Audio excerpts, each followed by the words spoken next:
Hello, everyone, and welcome back to ISS. We're here after a week's break. We're here with the final four teams. It's Cutie Patooties versus Get Me a Goal in this winners final. How are you doing, Frying Pan Man?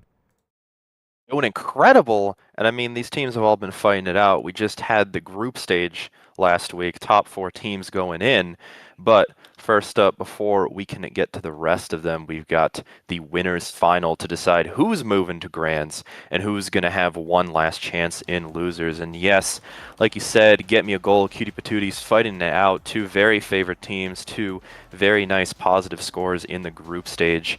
I'm not familiar with all the players here, but some of them I've seen in the comp queues. I've seen them run it down. I've seen them play with me, but I want to see how they all play together this game. Yeah, we'll see. Of course, I have the scoreboard flipped. That's on me. Cutie Patooties on the blue side here, and we're seeing the Cutie Patootie special, right? Unaka on the X Ultra Dre has been a bit of a beast on that pick, and of course, we'll see if Torin can push up safely because they love pushing up. The Cutie Patooties get so much value when pushing up together with the goalie, but it's also their biggest downfall. And Torin's going to get more chances at it here with Dubu Extra Special. You get a lot of ways to set up, but I've seen goalies like Torin and others have difficulties being risk averse, let's say, when pushing up. I am curious about the Powerhouse Pauldron's Finny, though. That is quite a pick. Yeah, the damage output, at the very least, will be quite significant. Let's see if the Rasmus and the Estelle can deal enough chip to really make it matter here. But heading into this game, what do you think about the awakening choices on the starters? Well, this patch in general has been pretty damage kill heavy, I feel like, despite what I had originally thought when I saw the patch notes. And especially with Ad Rush, I think we're going to be seeing a lot more of that. A lot of characters here that can chip at you. Finny, Estelle, Rasmus especially with Get Me a Goals comp can definitely shut down X if Unaka isn't careful and doesn't get a lot of chances here. We're already seeing Unaka take quite a bit of a hit, although is still very well standing. Good on them for doing so, but if if the damage can continue scaling, I think X is going to be very difficult in this matchup, to say the least. Yeah, good strike by spots to send it away from the roll of Torin, and now the core drifting towards the other net. Respect trying to send it with some core speed. Flip available spots to the bottom corner, right past everybody, and the first goal will go to goal. Really good eye there. Unaka unfortunately taking a bit of a hit, but I'm very excited to see Unaka scale past it either way. Symbiotic, though, making a lot of those early chances to move through, especially since they're not having to take the damage as much with the midfielding and all that. Already getting a barrier down. Torin taking the advantage to also move up. Good movement on Torin for that, especially when your forward's going to be getting hit by that damage. You want to find those opportunities to really push it through. And while I said before it's risky, it's something you can manage, and if they're not ready for it, it's something that Get Me a Goal is going to have to be careful for, especially with the kills coming out on both sides here. Yeah, Torin, unfortunately, falls off the edge, but does manage to get the goal here. The aggression very rewarded for the Cutie Patooties in this one so far. We'll see if they can continue it, though, as the passing plays have come through, and Symbiotic Sweater using that speed quite well, but that's one barrier on the other side. The big finish, the Powerhouse Pauldrons, the extra power core speed coming into play a little bit there. Torin doing well, though, to avoid a double barrier. That can be really deadly on this map. Still, though, now you're going to have to deal with Spots and Cyan doing that pressure. But, I mean, as I say that, Unaka already looking to get the advantage instead with the Ad Rush being procced from the kill, already in position. You can't do anything to stop that flip. Even Cyan was almost going to be taken out of the play there. And, well, Cutie Patooties making it work with that play. Yeah, a lot of expectations on their shoulders. The channel point prediction is 430,000 for the Cutie Patooties and 70,000 for Get Me a Goal after all. But honestly, they're looking quite deserving of it so far because their offensive pushes have been devastating here. And Unaka, although low, although they get tagged, I think they're going to be living for a little bit here, trying to navigate around the orb, needs to be careful and doesn't manage to get it here, but gets pulled into the black hole, and that's a good kill from Spots as they push forward. Respect, though, going to use the Finny ult to take out a barrier. Now going to have to deal with the power play and try to hold on to all that. Too many hitboxes, though. Not going to get a chance, but Symbiotic is going to get a great chance with that kill. Good idea holding the core there. Don't want Spots to get an early take. Is going to grab it, though. Going to try to move it forward, but not going to get a chance. Yunaka already taking so much damage off the rip. That's just the difficulty with playing X sometimes. You're a big target, and so is Symbiotic. They're getting taken out already. Another power play, although both Cyan and Spots are low. There's a chance they could be taken out. The power play could be reversed in just a second. Oh, and Torin, a bit of an awkward strike there, right into the waiting arms of Spots. Perfect death touch, still maintains the flip, and it's a huge energy advantage here for Get Me a Goal in this final point of the first set. Two flips about to come out. Yunaka already low. Only Yunaka and Torin about half on the flip. And Yunaka's probably going to have to spend energy on dodging anyway. Such a big energy advantage. Already coming out. Torin going to deny one barrier, but the other going to be taken out. Symbiotic now taking a lot of the damage here. Not going to be able to cut that pass, but Torin doing amazing work to keep it out there. And Yunaka going on top of that as well by grabbing that great kill on Spots. Really good work there. That's going to take Cyan out of the play for a bit. Respect now going to have to try and hold with this flip. Barrier 1 down. Oh. Barrier 2 down thanks to that amazing strike war. Torin getting a chance to move it through. Going to have to deal with all this pressure, but is going to do so. Yunaka with the flip. I want to see a goal from it if possible. Oh, needs to burn the flip here. So close to death. Knocked away. The death touch is going to come very, very soon. But Torin pushes up. Sets up the perfect Tofu Fortress. Yunaka barely goes down. The flip still unused. But Torin building one up here. Pulled back. The barrier taken. Dangerous spot for the Cutie Patooties as the core bounces to the bottom side. The hit stun coming in. They manage to defend. The flip still available. Cyan with the back pass. Trying to navigate it around everybody. But neither team cashing out on the flip here. Bit of a game of chicken here. It's between Cyan and Torin's flip. Torin, though, going to be spending first. That is going to give Cyan a pretty big advantage since that didn't lead to anything, but the flip goes away. No one has an energy advantage here other than from a flip, although Respect isn't too far behind. We're now playing a bit more in that open field, but Symbiotic just can't find a chance to get it to Yunaka. Just barely does it, but a great hit there is going to keep the defense in line. Spots, though, not going to get much of a chance to score yet as they're just up alone there, and Torin still getting good control of the core, but still, you got to be careful with so much space control from Finny and Estelle. There's many ways to get it to Spots, including that flip. And the hook, which gets denied. The flip, though, by Spots. An incredible deep angle. Torin, unfortunately, lacking any abilities to deny that angle. And despite all that work, I mean, great on both teams to do that, but Get Me a Goal just winning out in the end there. Yeah, and it really comes back to that flip from Yunaka right at the very start of that point. When there was so much threat with the X, didn't cash out, didn't get the hit stun, didn't get the goal, and Get Me a Goal comes out on top, and now you're facing a stacked on stacked Finny, but team player, wait a second, big win condition for Torin as it falls all the way down. That's a lot of passing capability that Cutie Patootie suddenly got, and they also get a single spark on first draft. Is going to get a chance to scale here in the future, which would definitely can't get resilience anymore with this patch, but still, if you're powerful enough, doesn't matter that you don't have increased stagger, you can still make it work. Although again, Yunaka already feeling the brunt of that as they're already out of the play. Symbiotic going to try to find a chance to get out of here. Not quite. Torin going to have to spend that extra special to move the core out, but now you're still having to deal with all this pressure as Cyan and Spots playing around each other. Symbiotic playing a little too close to the edge. That's going to lead to both the kill and the barrier. Torin not striking quite correctly around the size of the Rasmus primary, and a very quick goal here for Get Me a Goal. The name being accurate so far after that play. Yeah, well played by Spots, right? That spec training hook caught the members of Cutie Patooties off guard.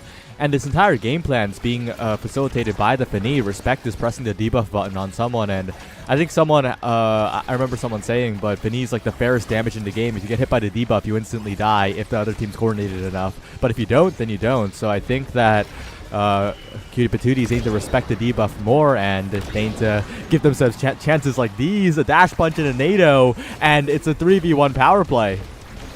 Debuff can't do much against Yunaka, who's basically leading the charge here on the KOs, along with the Era NATO from Symbiotic there during that play. That isn't a power play, that is a complete clearing of Get Me a Goal, and with no one to defend, it's a very easy goal here as Cutie Patooties takes it back to a 1-1.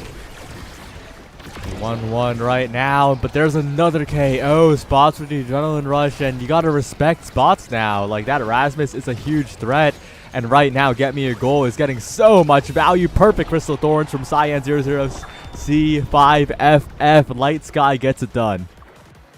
Perfect hook as well from Spots to take Torrent out of the play.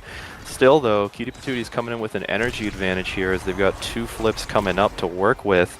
Definitely going to be wanting to use that before they get killed by Spots here, who's already looking to deal some damage, although first flip already being burned by Torrent and 2 barriers down. Not a good situation here for Cutie Patooties. Good walk up by Torrent to mitigate the damage, but it's still 2 barriers to none at the moment. Yunaka trying to hit stun, trying to strike war, trying to get in there, and does get 1 barrier, but Symbiotic Sweater almost taken out. Big finish, good movement by Symbiotic Sweater, but not enough against every single ability. And now it's just a pass down to Spots. The angle barely missed, uncharacteristic miss, but they have enough abilities. They have the passing plays. They rotate it around and take a second set. Not much you can do. Dubu does not flourish in an open goal environment, and although there were some hiccups there, Get Me a Goal moving pretty swiftly after the first game was a bit of a fight there. In terms of draft here, I mean, Rasmus got quite a few picks, might want to deny the X from scaling if they bother to do so, but no, Yunaka already getting to scale. If they can push that all the way through, though, Cutie Patootie still has a decent chance of making a good comeback here. Yeah, it's not going to be easy, though. That Fini just got a decent chunk of power from Might of the Colossus. Like you mentioned, the Sparks, but my eyes are on that prize fighter bulk up. I feel like Yunaka might have needed to cut their losses and take the bulk up. Very fair, yeah. No, I could see it now. That damage is going to be hard to deal with. Spots already getting an early barrier. Torrent, unfortunately, going to be a bit out of position to deny the double, which is going to go through. Now having to deal with this play, is going to get a pass out, is going to move it through to get a barrier. Yunaka, though, in the back line, taking a bit of damage. Good back pass there, trying to bait out some abilities, but that is going to give more time for Get Me a Goal to continue to put pressure on Yunaka, although Symbiotic going to make the most of it, finding a chance to move it through, getting the double barrier. Now, again, Yunaka taking quite a bit of damage, unfortunately. Symbiotic wants to move that through, but with the 1v3 is just not going to get a chance to get a goal here. Torrent, though, having to already spend the wall to deny the play, and trying to move up there, but not getting a chance. The Cyan already with a well-placed Estelle primary is just going to impact that through. That's just the many ways to score that Get Me a Goal has. They have many avenues of attack, and now Cutie Patootie is starting up the passing plays, navigating the lanes. Symbiotic Sweater with the flip available. Torrent up to the top side. The goalie rotation coming in, and both barriers taken. This is what we need to see from the Cutie Patooties. And Torrent gets in there, sends it right past Cyan. Torrent, the score maker here, already pushing the advantage. Very good awareness of that, allowing Yunaka to play back and avoid a deadly fate. And on top of that, though, a lot of energy on both teams. This next point going to be chaotic. Symbiotic, though, already spending the early flip. The double, though, coming out. Torrent unable to deny that.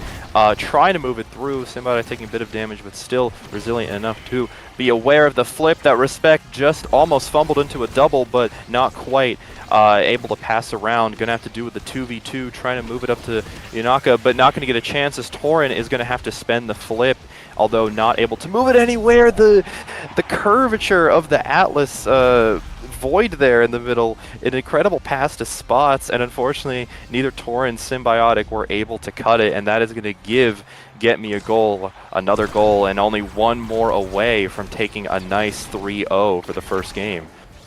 Bit of an own barrier there as Yunaka once again incredibly low. This time evades the big finish, but the chip damage is really coming in here.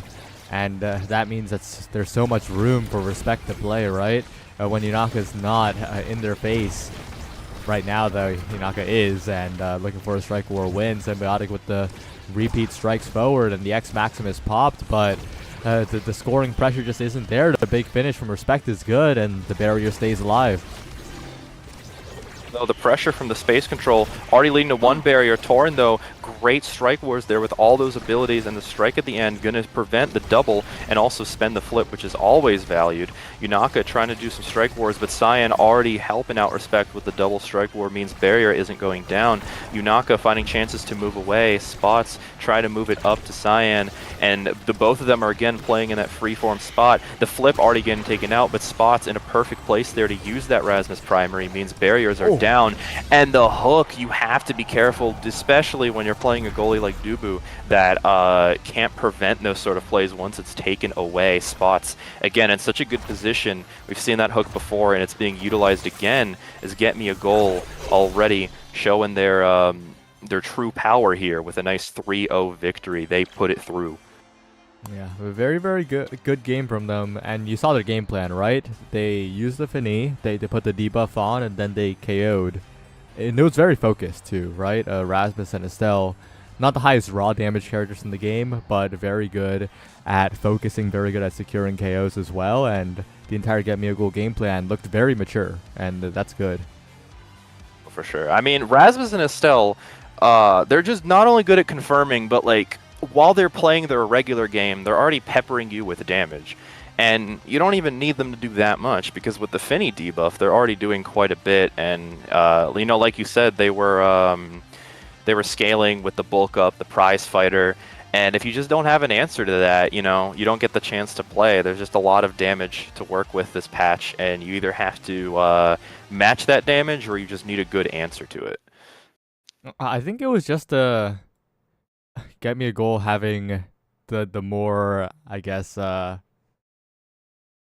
more coordinated game plan, it feels like, because I don't think that it was a comp difference. I think that it could have been played around by the Cutie Patooties. I just feel like they're kind of uncomfortable into damage as players, and maybe they should take the Fini away, because that debuff was enabling the entire thing. It's difficult. On top of Fenny space control, just keeping the core in play all the time, you don't really want to deal with that. I am curious, at the very least, if Cutie Patooties is going to continue a more kind of traditional centered forward comp with the X of the era there in comparison to Get Me a Goal, which was running a bit more of a balance between both Estelle and Rasmus having good chances to score there. Yeah, next up is Oni Village, though. And what do you think about Oni? Oh, Oni. My goodness. I mean, I'm not a fan of Oni. If anything, for the sake of Cutie Patooties, it's definitely less. If they are uncomfortable with dealing with damage, it's definitely less damage oriented just because of how open the map is. Doesn't mean you can slack off, because a lot of the map is playing the speed gates. If you're not careful, someone sees you along the edge, they take you out. But, you know, with how it is, at the best of times, the map becomes very, how do I put this? Back and forthy. It's not really a word, but I'd like to see what these teams' takes are on the map, if one of them can actually push it through, or if we're going to be kind of relying on like people making small mistakes or like making big plays just to move the score along. Yeah, we'll see. Get Me a Goal. We'll probably not be able to do the same thing on Oni Village, right? So I think Cutie Patooties are slightly favored there. But when I think of Cutie Patooties, I don't think of Oni Village picks, really, right? When you think of Ultra Dre, Yunaka, you don't really think about Oni Village Brawlers. You think of the X. Mm-hmm. So this pick coming out from Cutie Patooties kind of confuses me a little bit. But this is their pick. I think, yeah. Huh. Yeah. No, that's a bit. I mean, I guess I'd be confused either way, because I'd assume that considering if Get Me a Goal wants to continue doing what they did the last game, that they wouldn't favor this map either. But maybe Cutie Patooties was willing to do that anyway, just because they knew Get Me a Goal wouldn't be able to leverage it as much on this map. Yeah, we'll see. I think that they'll have a lot less to fear, but the character pool from Get Me a Goal is looking quite good, as they opted for red side. Get Me a Goal. They intentionally picked red side. So this is Mhm. going to be a little bit of an interesting spot to be in as Cutie Patooties. They immediately take away the Rasmus from Spots. I think they've identified that Spots' Rasmus was doing quite well. Yeah, no, Spots was doing a lot of work, and I think Torin was unfortunately not playing. You got to be patient sometimes. Rasmus is a weird case. You got to kind of see the flow of it. Sometimes you got to play aggressive so Rasmus doesn't get a chance to grab it. Other times you got to play passive so that Rasmus doesn't hook it away. Um, and I feel like Torin was having trouble with that, unfortunately, especially in the latter half against some of those hooks. Taking away the Dubu, though, Torin not going to get a chance to play that defensive goalie. I'm curious, though, if Torin has another one in their wheelhouse or if they're going to play someone more mobile, considering how open the map is. Yeah, we'll see. The first pick, Estelle, coming in, is pretty big for the Cutie Patooties, but I'm concerned about Spots' pick, right? I feel like they'll just pick something like the Kazan, perhaps, and that'll get a ton of value here as, as a premier core control brawler, especially with Rasmus gone. Or they could target Ultra Dre, Yunaka's character pool, maybe. But it is actually the Asher that's getting picked up here. Huh. Huh. Asher is risky on this map. She's one of the characters that like you're not going to get that many chances to like unless you have a lot of speed, you're not going to get a lot of chances to play her because she's sort of forced to stay up on the goalie and like take those chances. And some players can definitely make the most of that and put a lot of the core forward, getting those barriers quickly. But it's still you have to wait a lot, and if you're not ready for all the times the core comes to you, it's a very difficult comp to work with. Yeah. But I think the one thing that could really enable this Asher is actually the Mako goalie. So when the Asher was picked, I thought it was goalie for a second because I'm like, Asher alone feels kind of awkward here. But I guess the Mako will enable it a little bit. I think I would have preferred to see it in the goal box comparatively. But we'll see. We'll see what happens. Either way, you got Kai backing you up, so a lot of offensive pressure there. Cutie Patootie is going to be relying on the Atlas on defense to make up for losing Dubu, and otherwise also going to be running their own dedicated forward in Julie. Both teams kind of hoping their forward gets the rock and forcing it through, but granted, they're both being backed up by Kai and Estelle midfield, so it's not like you're really lacking in offensive power either way. Yeah, heading on to Oni Village, and we'll see. The Ultra J Juliet, the Yunaka Juliet, has been good in the past. We'll have to be extra on point in this potential loser side sending game here for the Cutie Patooties. Juliet Estelle, definitely a very solid forward duo that should be able to get things done here. But on the other end, I am wondering if this Kai Asher is going to be getting it done. It's going to require a lot of work on the midfielders' end, I think. At the very least, the midfielders are having the value of aerials start in the beginning, which means they're definitely going to be running the show for a good bit here. And as everyone else is mostly going to be scaling for the most part into Sparks. But yeah, a lot of strike shot makes sense. Want to cover as much as you can. And otherwise, we just got to see how both these teams work for here. Yeah, Yunaka immediately with the breakaway. That's the type of gameplay we like to see as Spots get some hits done away. Yunaka's positioning very, very well, I think. Just needs to make the most of opportunities there, but also sometimes positioning a little bit too close. Respect, of course, with the Mako can tap those abilities, even though it's been nerfed to really get in. But Yunaka trying to set up a passing play. Oni Village is such an awkward map, I gotta say. If anything, I feel like Yunaka has a nice buff here against having Julie against Mako, because you're going to get a lot of chances to throw the secondary out, and with secondary cooldown getting nerfed as well, it's going to be very good to do. Although, granted, great play there. Spots immediately winning the strike. We're moving it through the core, moving along the wall. Torin does save it, but it does lead to a death, unfortunately. It's Symbiotic, not really going to get to do much against Cyan and Spots' big push there. Yeah, well, that was a crazy pass splitter moment. Good on Torin for getting the core out of there. But, you know, it happens. And I think the main thing is that Torin is the one that needs to play calm. This Atlas is very vulnerable if in the wrong position, but very rock solid if not, right? So being able to neutralize Cyan's barrages, neutralize Cyan's movement, just keeping one barrier up so Yunaka and Symbiotic have enough time to get things done, that is so important here. So we need to see Torin really... We need to see Torin not burn 2 abilities for fun on Spots.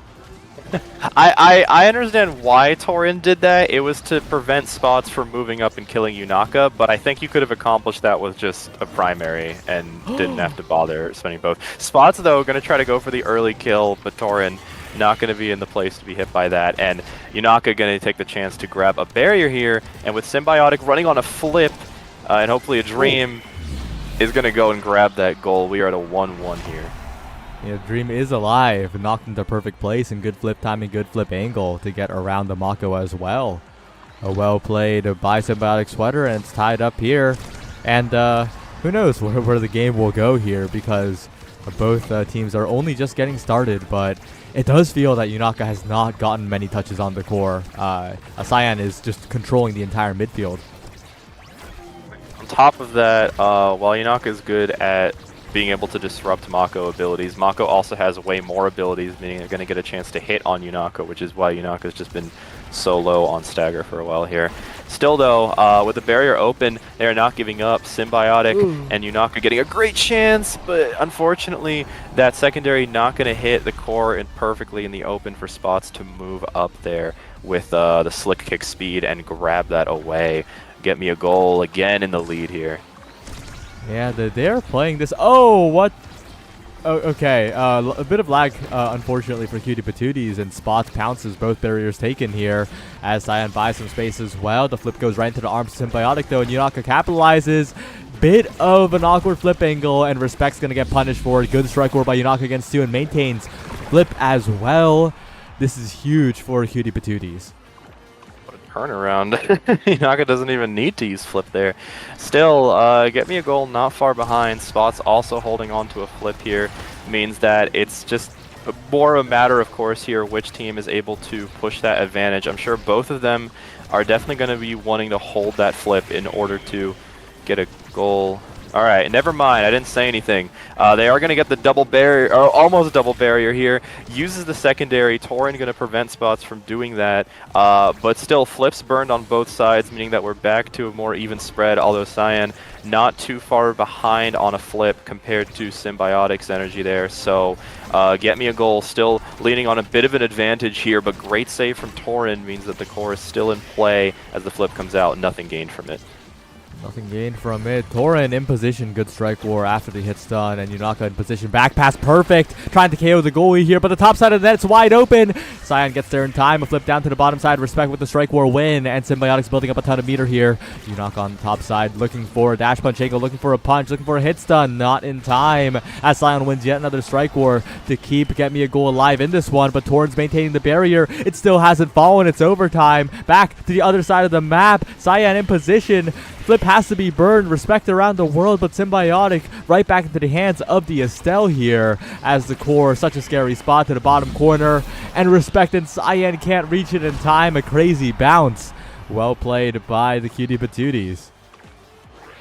There's a chance there that Respect could have reached it, but Yunaka took it away with that well-timed Julie punch. Didn't lead to the goal. Well, it did lead to the goal indirectly, but it also specifically prevented Respect from grabbing that core.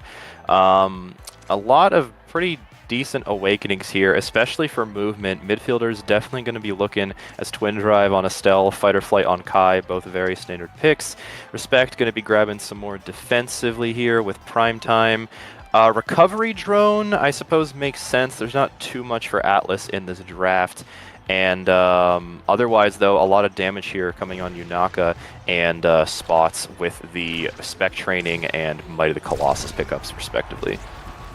Yeah, I think we're going to need to see Yunaka hit stun in the goalie a little bit more.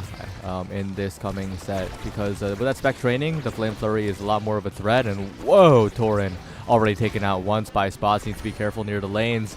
And the ability whiffing is scary as well. Symbiotic in position, but Spots has the Strike War wins using the Oni Village speed to maneuver in these interactions as Cyan, again, a good strike forward. You knock it to the bottom side, a dribble found.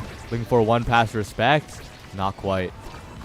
Not going to find it. Unfortunately, that strike shot is going to whiff into Spots, which means that barrier is down. Torin now having to play with an open net, and Spots is just not letting up on the pressure there, although is going to let up for a bit just to take out Symbiotic. Now Yunaka not going to get a chance to play, well, is going to get a chance, but is immediately going to lose the core. Torin trying to find many chances to move it up just so you don't have to deal with Spots, who's applying the pressure yet again. The flip going out for the kill, and Spots already winning just another strike war.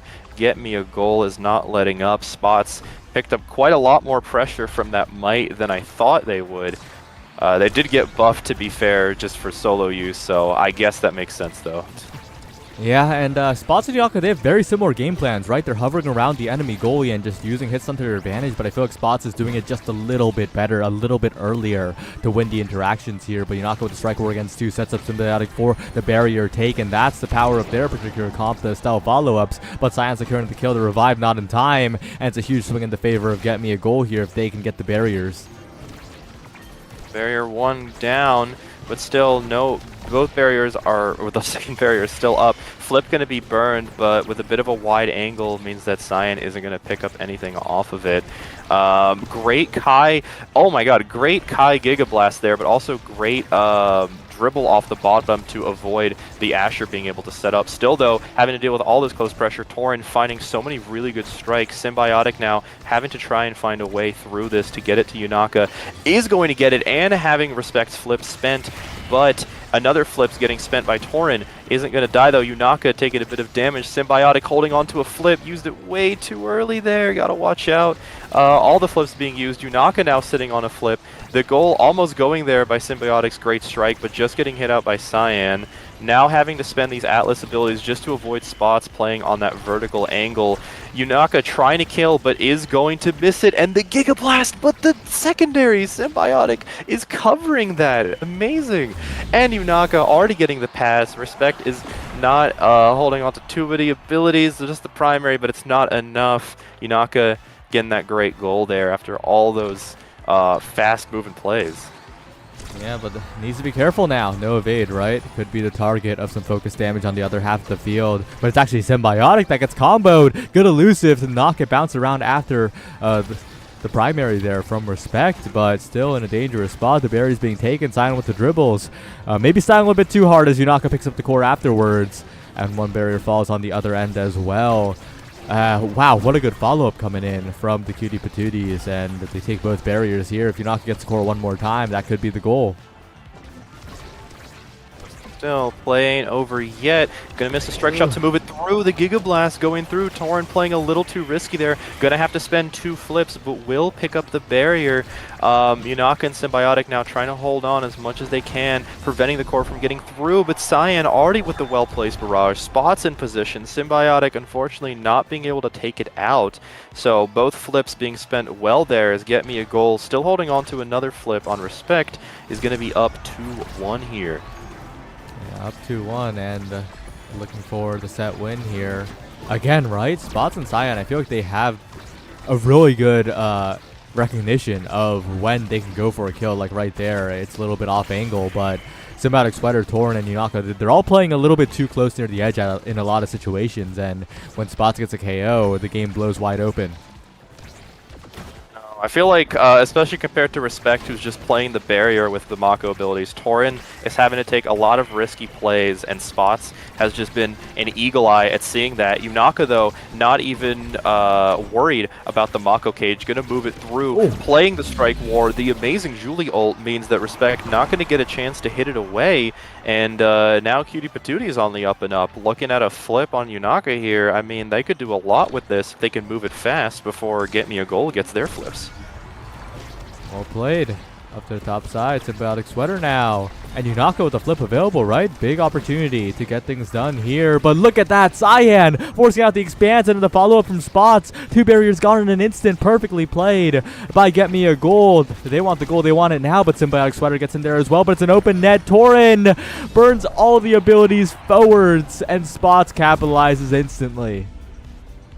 Such a well-placed strike. So many close calls there, but in the end, Get Me a Goal.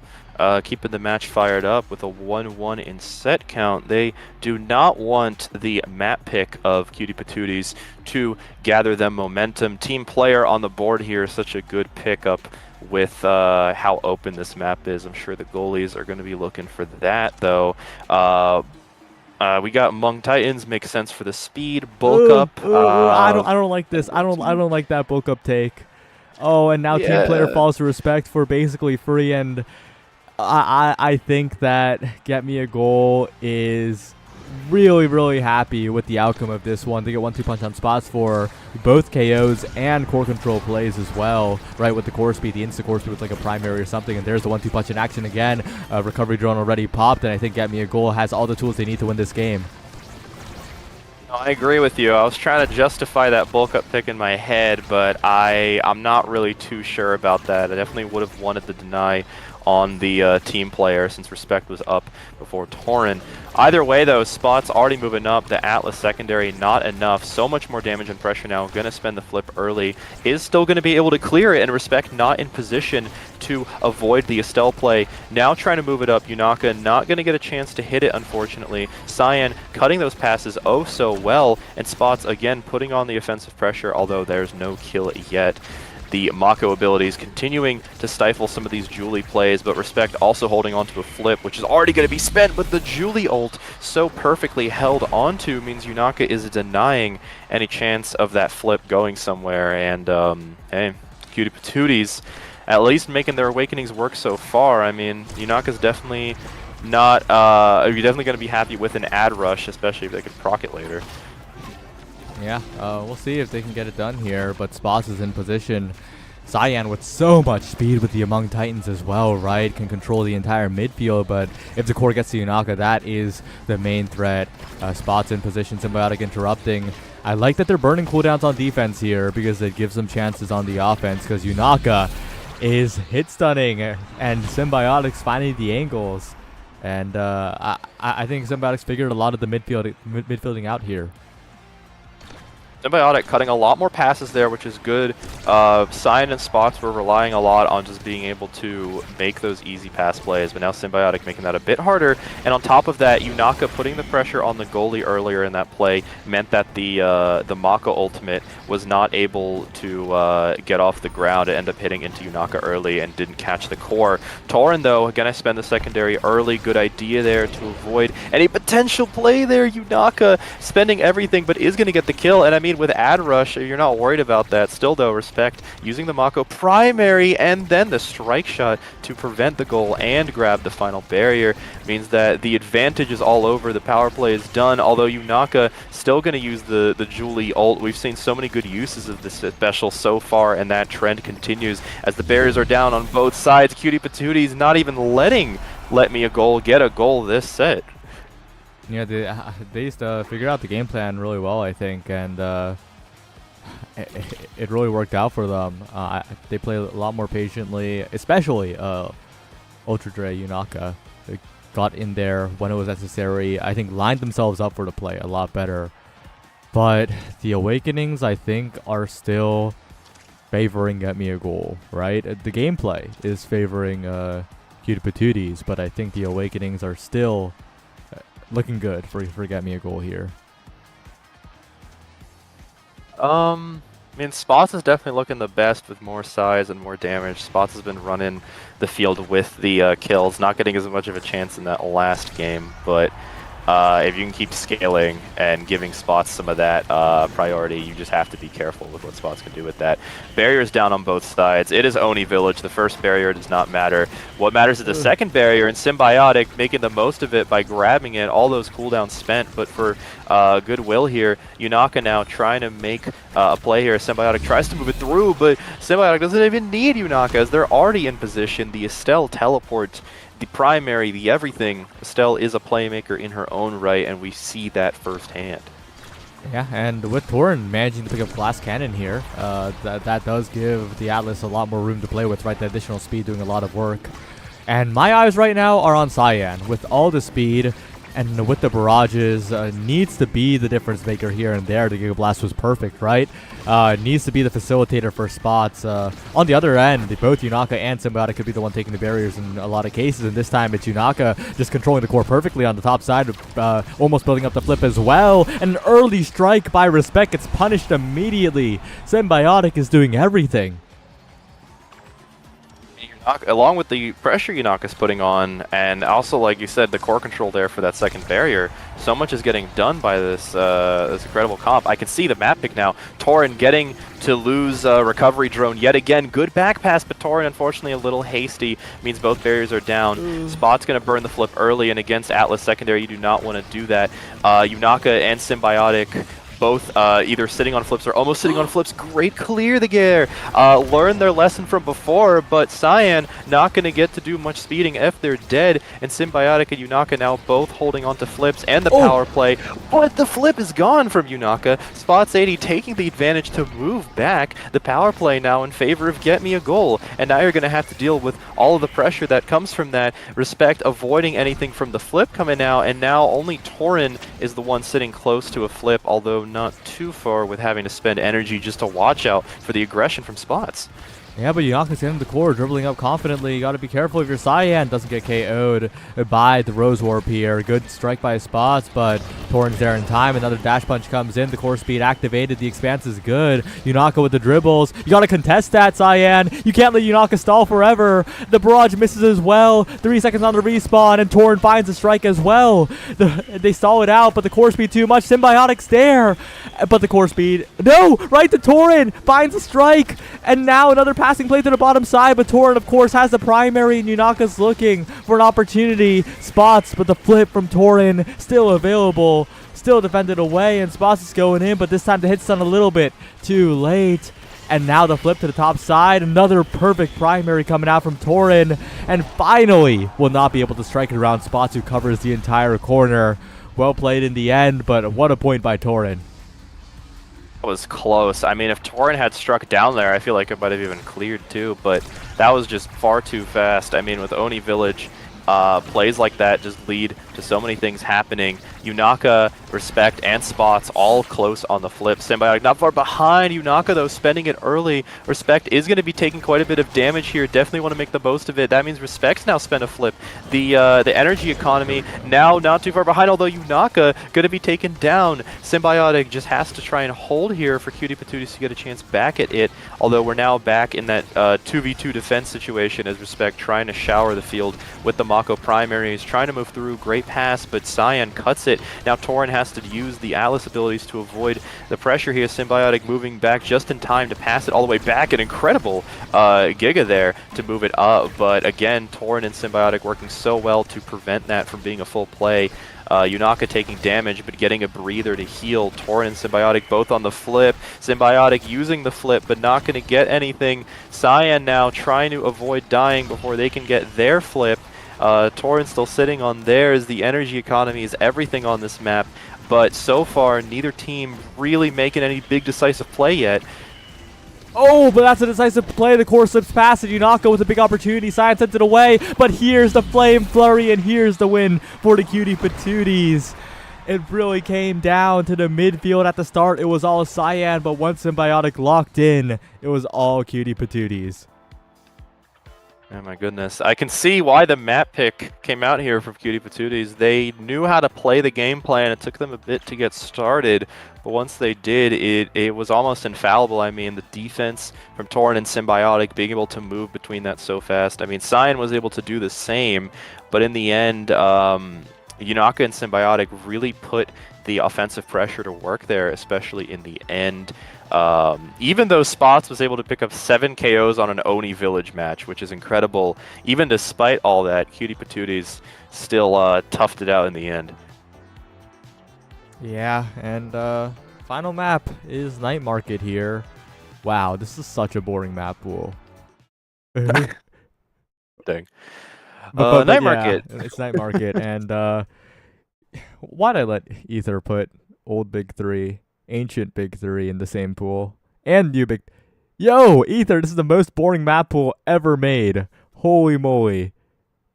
Anyway, Get excited, come on, Night Market, we're going to the market. Yeah, but classic Big Three map. I think considering we've seen Spots and Yunaka dip pretty heavily into the KO, we're gonna be seeing more of that. Julie, a classic pick here. I could see the Julie deny considering how well Yunaka made it work on an open map like Oni. I'd be scared to see it work even better on a more traditional map like Night Market. But otherwise, I'm not too sure. Maybe even want to still deny the Dubu, considering Torin makes it work and Night Market's one of Dubu's best maps. So I'm not too sure what they want to ban here. yeah, we'll see. But it's a Adrenaline Rush team player start, and oh my, the map pool might be boring, but this Awakening start is a little concerning. I gotta say, the team player is gonna be making this quite the awkward game to play. And with the ad rush, if you pick up Pummelers, I'm just saying, Pummelers ad rush, pretty fun combo. I'm curious if these teams forwards feel the same as I do. Yeah, well, I think they do. That's why the Juliet's being taken off the table. I think we're gonna see X Asher being traded here, and the Brawlers taking the Adrenaline Rush and seeing how it goes. But the Fini goes unbanned, and it worked out really well for Get Me a Goal in game one. What if they just do that again? We do see an Era. I assume that's a midfield pick, although Era goalie has been more popular lately, so who knows? Maybe they just want to at least pick it up to deny X Era, although it didn't seem to work out too well for Cutie in the first game, but hey, maybe it's a bigger pick on Night Market. There's the Fini. Yeah. I was expecting it and Get Me a Goal now. Have a huge win condition here. And they don't pick the Atlas either. So this Cutie Patooties team is going to get blown up, I feel like. This is scary. They're going to have to avoid the damage really well. They're going to have to make sure not to get debuffed, but that's difficult. Maybe they're hoping their kill ability will be able to be superior over Get Me a Goal. But I mean, hey, not getting the Era because it was taken, but are getting Estelle, still a very powerful midfield. I mean, who knows? Maybe Dubu's going to go powerhouse Pauldrons and do the damage. But otherwise, though, Get Me a Goal, picking up the Rasmus again. We saw how well it worked this time. Torin's going to have to answer it if they want to make it to Grands on on the winner's side. Yeah, we'll see. Again, it's really going to come down to the Fini debuffs. Watch that circular triple take here. And whether the scoring potential for the Cutie Patooties can be activated before they take too much damage. We'll see. Night Market, going to be an interesting one here. And I'm actually kind of surprised that that ended up being the last pick. Because the final 3 maps in Character Select were Imes, Tycho, Night Market. So with Cupid Duties taking away Imes and Get Me a Goal taking away Tycho, I feel like that's kind of an indicator that Get Me a Goal are kind of comfortable heading into this one. Yeah, I mean, we've seen it already. The IME ban going through. I didn't realize they played IME actually. Now that I think about it, I was surprised by that ban. It's a symbiotic pick, right? So I think IME would have done a lot of work on this Night Market. But as is being discussed right now, I also think that the X Prio is a little bit awkward here. The character, I would dare say, is weak right now. And Well, we'll see what happens. Vinny and Rasmus are gonna have a field day.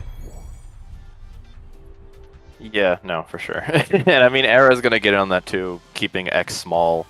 It's going to be difficult for Yanaka to do a lot unless they either scale early or know how to move in and out of the play. But I mean, starting off already, early aggression coming out on Yanaka makes sense considering what we've seen. Yanaka still taking the opportunity to move up on the forward. I also think X is risky considering you're running Slick Kicks X, which is difficult to use against a comp that's just going to damage you. Yeah, we'll see. The rotations that are coming in, and Night Market looking a lot more comfortable for said rotations here, as Yanaka and Torn swap positions just a little bit. But my eyes are once again on that Fini secondary. If Yanaka or Symbiotic Sweater gets tagged, that could be the death of them.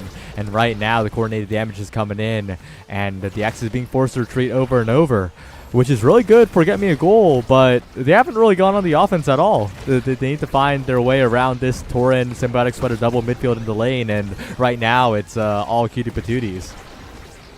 Yeah, no, I feel like they're trying to play back to force the kill, and that seemed to work really easily last time, but maybe it's just the awareness of the play. They're having trouble doing it now. Respect trying to make the pass off the flip, but Symbiotic cutting it off with all those abilities. Cutie Patootie is now with a nice advantage here. I mean, Spot's almost on the flip as well, but the energy economy definitely in favor of Cutie Patooties. Yeah, especially with that Respect flip burned. Now the rebound comes in, Spots to the bottom side, picks up one barrier, but Symbiotic again on this Estelle, interrupting so well in the midfield. They need to keep this barrier alive, and honestly, I think damage focus is not quite coming in here. The Estelle pick pretty huge perhaps, although this isn't one of Estelle's best maps. Symbiotic is playing it quite well, and Yanaka's getting the damage down, and even though the debuff's coming in, even though Yanaka's going to get blown up, the damage is done. The barriers are open, and Cyan and Respect are in a corner. Yeah, I mean, Torin's moving up with a flip here. Going to spend it a bit early for my taste, but I mean, Yanaka's still going to make full advantage of that to move the core through. Having to spend more Dubu abilities, Spots trying to play the 1v2 here is going to hold it pretty well, but Symbiotic getting these chances to move it through with the Estelle abilities, but not fast enough. Respect already back into play. Symbiotic now going to be the target of damage, but doesn't matter. Yanaka already dashing up into position, able to get the strike there, and no one can contest that. Yeah, and well, we'll see if Get Me a Goal can get out of this defensive struggle here. Right now, they're being forced all the way back, and whoa, what a KO! Symbiotic sniping away Cyan, who was positioned too close to the edge, but the same can be said about Yanaka going down as well. Good patient play by Torn, and Symbiotic winning 2 strike wars in a row, completely gapping Respect in the bottom corner, and that's Cutie Patooties in a really good spot now, even as one barrier goes down. The Dubu wall becoming a particle collider as always. Symbiotic going to have difficulty staying in the play, but is going to find a chance to pass through. Spot's going to take the kill, but Yanaka already dashing through the Fini secondary, not enough. And Cutie Patooties is completely turning this around. I was kind of thinking that it was going to be difficult to run the X again, but I mean, honestly, it might be because they picked up Estelle. I'm kind of surprised that Get Me a Goal didn't grab it, considering how well it worked for them the first game. But instead they're grabbing Era, who does get to debuff, but doesn't have as much presence for getting the core through and dealing damage. Yeah, I think a big factor in this game is that I don't think Cyan feels comfortable on this Era. They haven't really gotten involved in a big way compared to the previous 2 games, and it's feeling pretty awkward in the midfield as Symbiotic Sweater looks incredibly comfortable on the Estelle. Of course, something can be said about the Era versus Estelle matchup inherently, but the midfield pick was picked first by Get Me a Goal, so I feel like they should have picked a combination of comfort and potentially just focus damage here. Way their comp's what they got. A lot of damage coming on as Yanaka putting in the pressure, not going to get a kill, and unfortunately they're low enough that Spots is going to take advantage of that to kill Yanaka instead. But Cyan is looking pretty low. Respect not too far behind. That means they're not going to get as much of a chance to be in the play, and Cutie Patooties definitely enjoying a nice advantage here, sitting on 2 barriers, make that 1 barrier, and the power play just ends here. Power play ends here as Spots goes in, but Torn and Symbiotic are defending quite well. Finally, a strike war win will put the control in the hands of Get Me a Goal for now. But again, Cyan just doesn't have enough speed at the moment to really keep up, taking so much damage while being in the midst of the play, and the debuff being used for defense and not offense here. Dangerous bounce coming in, spots with the breakaway perhaps, trying to get a hook play in, trying to get a flip play in, but the log denies it all. And once again, Cutie Patooties in position to get it done. The team player activated, but Spots with the dribble, with the coverage, will get it done. And overroll by Torn punished, and Get Me a Goal are on the board. Difficult to use those Dubu rolls. Even with CTL powering them up, you're still making quite a bit of a risky play on an open net like that. And when you mess up that, you know, it shows how risky it really is. Cyan going to try to find a way to move through, not really going to get that, although as I say that, the Arenado perfectly placed to catch off that loose core means barrier is already down. Torin trying to continue moving it through, but Cyan now playing a bit more of an aggressive midfield, preventing those passes. Going to have to spend the Dubu abilities, but is going to get it away. But again, Spots and Cyan already in position to keep the play up. Yunaka, though, great strike war. Symbiotic doing good work to get it over there. The flips getting burned by both goalies, but neither barrier goes down. Symbiotic trying to prioritize the kill here, not a bad idea, but isn't going to get it. Yunaka now is going to take a bit of damage. Respect, though, unfortunately, going to be attacked here by the Rose Thorns, means the goal is open on both sides. Now you have to deal with the flip from Cyan coming out in just a moment here. The roll a bit risky, but Cyan going for a bit of a strange flick there, not going to get anything, has the power play, but still has to now watch out for Symbiotic and Torin's hold.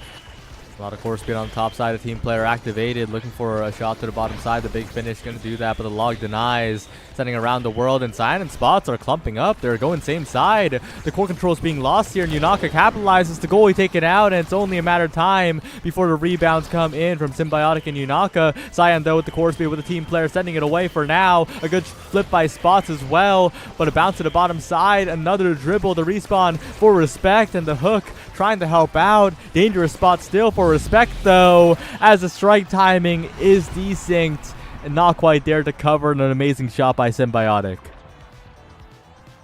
Thought earlier, Symbiotic really flourishing now with some of those midfield scoring attempts, even when Yunaka is getting that aggression on them.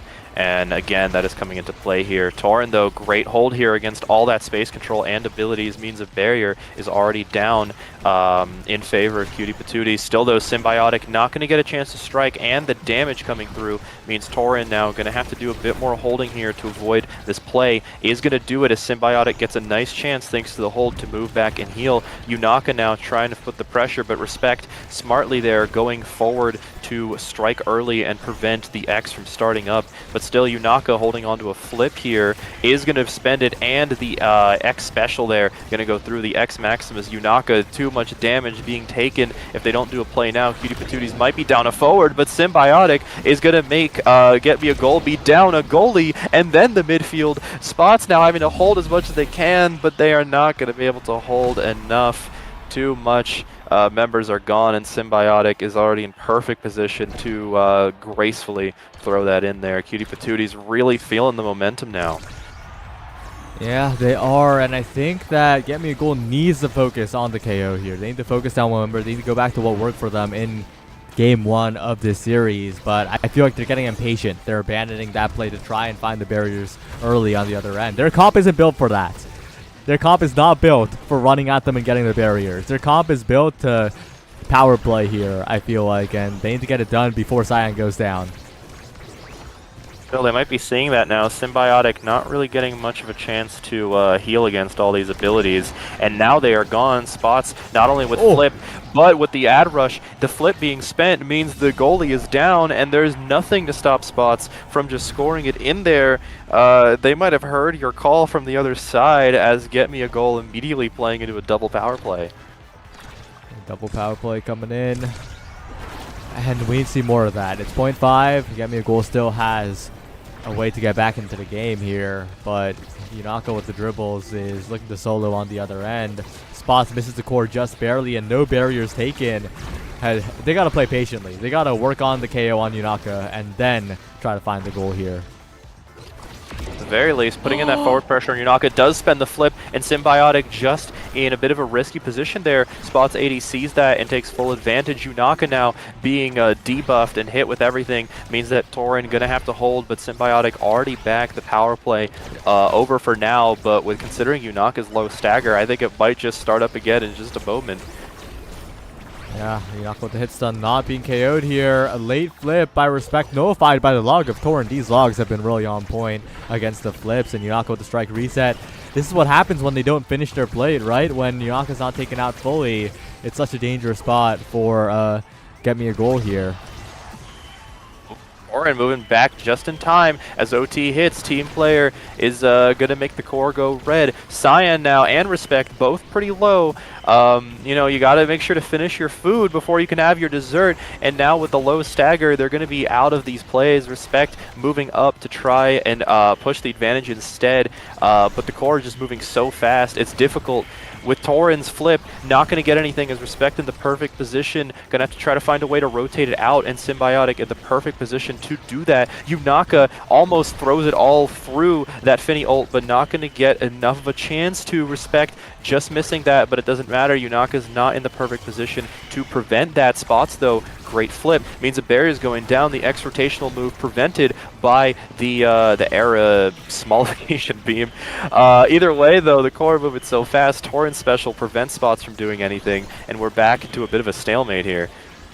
Yeah, Spots looking for a dribble. Cyan in position for the core speed, but it's so dangerous if you're the Era here. You do not have the scoring capabilities of the Estelle. As Torin goes from the crazy bounces, Symbiotic should be able to get something done here, but no, it just Spots one last outplay against Torin, winning the 1v1 so many times here, and that will secure a set. Oh, at the very least, Cutie Patooties ran it in the beginning. Get me a goal, just found their footing though, and I mean, like you said, once they started leaning more into those KOs, Get me a goal, being able to play off those power plays, they clawed their way back, although that last round was a bit more traditional with how fast the core was moving. Ultimately, I definitely would probably like to see Reptile Remedy makes sense. You want to deny the killing. I imagine Recovery Drone being picked up also makes sense. Wait. Yeah, I guess, but I think Reptile Remedy falling was fine. I think Yunaka's the one who has to worry about bulk here. But yeah, picking it up survivability on anyone is really, really good here, and I think my eyes are on Torin with that Tofu Fortress. The missile prop is going to do quite a bit of work. Trying to move it through with the secondary. Spot's going to be taken out for a bit. No bear is being taken out. Yunaka moving in with the increased size. I mean, hey, plus the survivability, not a bad trade. But Symbiotic stealing it away from Spots means that barrier is going down. First barrier from Torin's going down. Second barrier is going down as they are not able to strike quite fast enough. Now Spots and Yunaka both on their last legs here, but still being able to use their speed and the speed gate to move through and make those big plays. That's what this map's all about. A very good back pass to avoid Spots and Cyan's offensive pressure here, but still not getting a chance to throw to Yunaka as Yunaka has to play a bit out of the play, and Spots soloing some of these great strike wars with the secondary there, immediately throwing into a place that Torin cannot reach. Yeah. We'll see if they can continue that kind of game plan. It was a bit shaky in the previous point, as there were a lot of damage taking members at the moment, but right now this point looking a lot more stable, and with that triple take on Yunaka, that could be a big avenue for KO, but Cyan's the one who's taking way too much damage right now on Death's Door. We'll have to use that evade to really just stay alive here as the flips are traded. Down on both sides now. Good use of the flip by Torin to spend Spot's flip and also avoid any calamity. Yunaka in the perfect position to come back and help out, and Torin and Yunaka come together with that double lariat there to take out Spots. Cyan and Respect not even getting a chance to try and play the power play. Yunaka already in position, has the flip ready. That is some very good energy economy to land on. Yeah, and we'll see if they can keep it going here. Yunaka with the flip available could get it done, but taking a lot of damage so far. If the damage focus comes in, that could be dangerous, but Yunaka dealing a lot of damage themselves as well. Symbiotic doing a lot of work here. Almost a KO, but almost is not enough here. Yunaka still alive and still has a flip. And Symbiotic grabbing that barrier. Yunaka going to spend the flip, not getting that barrier though. Respect just moving in time there for the Strike War. Now Symbiotic spending the flip, but also Cyan's defense there going to do so much. Torin going to shut down that lane with the Dubu ult, but not for too long, as now Spots working again on the solo gameplay. Symbiotic coming back just in time as Yunaka is unfortunately KO'd out of the map. Yeah, and that KO is going to create a big power play here for get me a goal. Can they get it done? Spots, flip available. Double flip, but the barrier's taken. A bit of a waste of resources, but if you get the goal with a card like that, good sniper, respect, good coverage, then all is forgiven here. But they got to watch out in the next point, because low meter does mean no evades, does mean Yunaka can get something done here. Definitely going to want to play aggressive. Still, though, got to be careful. Cyan could also be a target here, considering Cyan is almost close to a flip here, and you don't want that coming through. Torin not too far away, though. Back passes there. Like to see that, like the team play. Symbiotic going to try to move through, grabbing the second barrier by being able to Estelle primary both the goalie and the midfielder. Now Yunaka trying to move through, not going to get a chance with that X Maximus to make a play. The Dubu Fortress, unfortunately, not going to move the core through, but Yunaka in the perfect place to Strike War, or at the very least deal so much damage here. A lot of damage coming out. Good job on Torin to move back and avoid the double barrier. Yunaka definitely spend that flip. Don't want to lose it, but it doesn't even need to use it. A Symbiotic, again, already in position with those Estelle abilities. Now the energy economy is far, far ahead for Cutie Patooties. Yeah, and so many flips available, all three at the moment pretty much, and a brave pass by Torin, but it works out, and now Yunaka with possession perhaps. Spots, though, has some pretty precise strikes so far in respect. Oh no, an own barrier. Big opportunity for the Cutie Patooties to capitalize here with two flips still available. But Yunaka's taking a bit of chip damage here. They gotta really play around this timer. They gotta make sure that the X doesn't go down too early, but that might be happening here. But what a bull rush. Gets right past the triple take, avoids death, and now is a huge threat with an open net. At the very least, at least going to get to use that flip, and now definitely going to want to try to set up Symbiotic here, at least for Cutie Patooties. But on the side of get me a goal, they still have the flip from respect. They'll still have a chance to deny it, but they're playing far too passively. You can't do that on Estelle. Even with Yunaka being taken out of the play, the Estelle primary is already set up. You are far too staggered from the knockback to be able to prevent that with your own flip. And Cutie Patooties got that 2-1 lead. They're closing in, trying to grab the series for themselves. Yeah, we'll see if they can get it done here. My eyes are on that Yunaka damage. And that extra special missile prop cast the last Tofu Fortress is also a big factor here. But when you look at the other team, they're getting so many good awakenings as well. Oh, for sure. I mean, Fight or Flight, Deadeye, more damage, more speed. Rasmus Prime Time is at least fine enough for just like continuing the pressure and having both primaries available. Rasmus Primary, very useful tool. A lot to work with for Get Me a Goal. They need to get these KOs though. Forget about goals. The KOs are pretty much necessary for them at the moment here. And right now they just aren't finishing their food. They aren't finishing just the KO itself. Symbiotic taking incredibly low, and the question is, can they get it? A good evade by Symbiotic will say no, and the piercing shot will get revenge.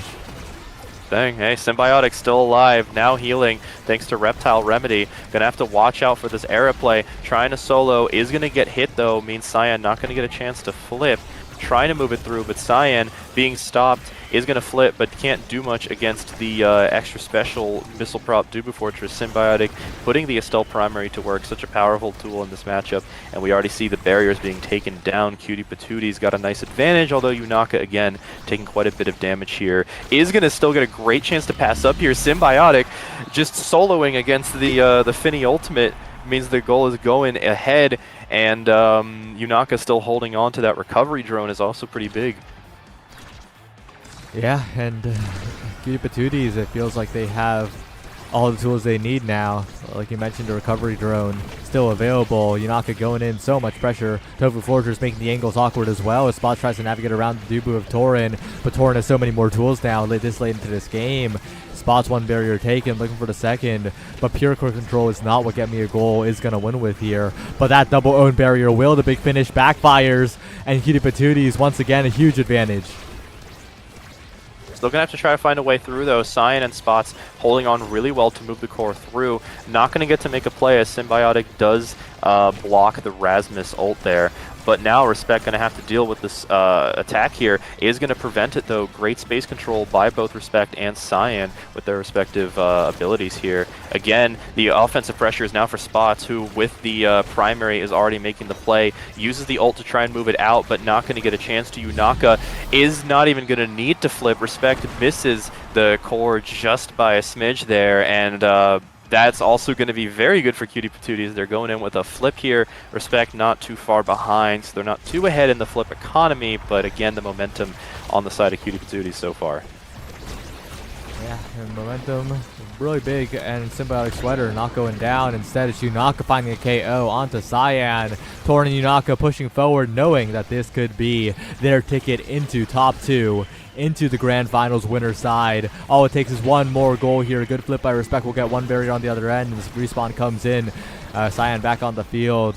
But again, they're so far away from a KO, they just don't have the control as well. Symbiotic interrupting over and over again. The Strike War 1, the piercing shot in. Yunaka with the Strike War. And the Cutie Patooties will be your winner side grand finalists.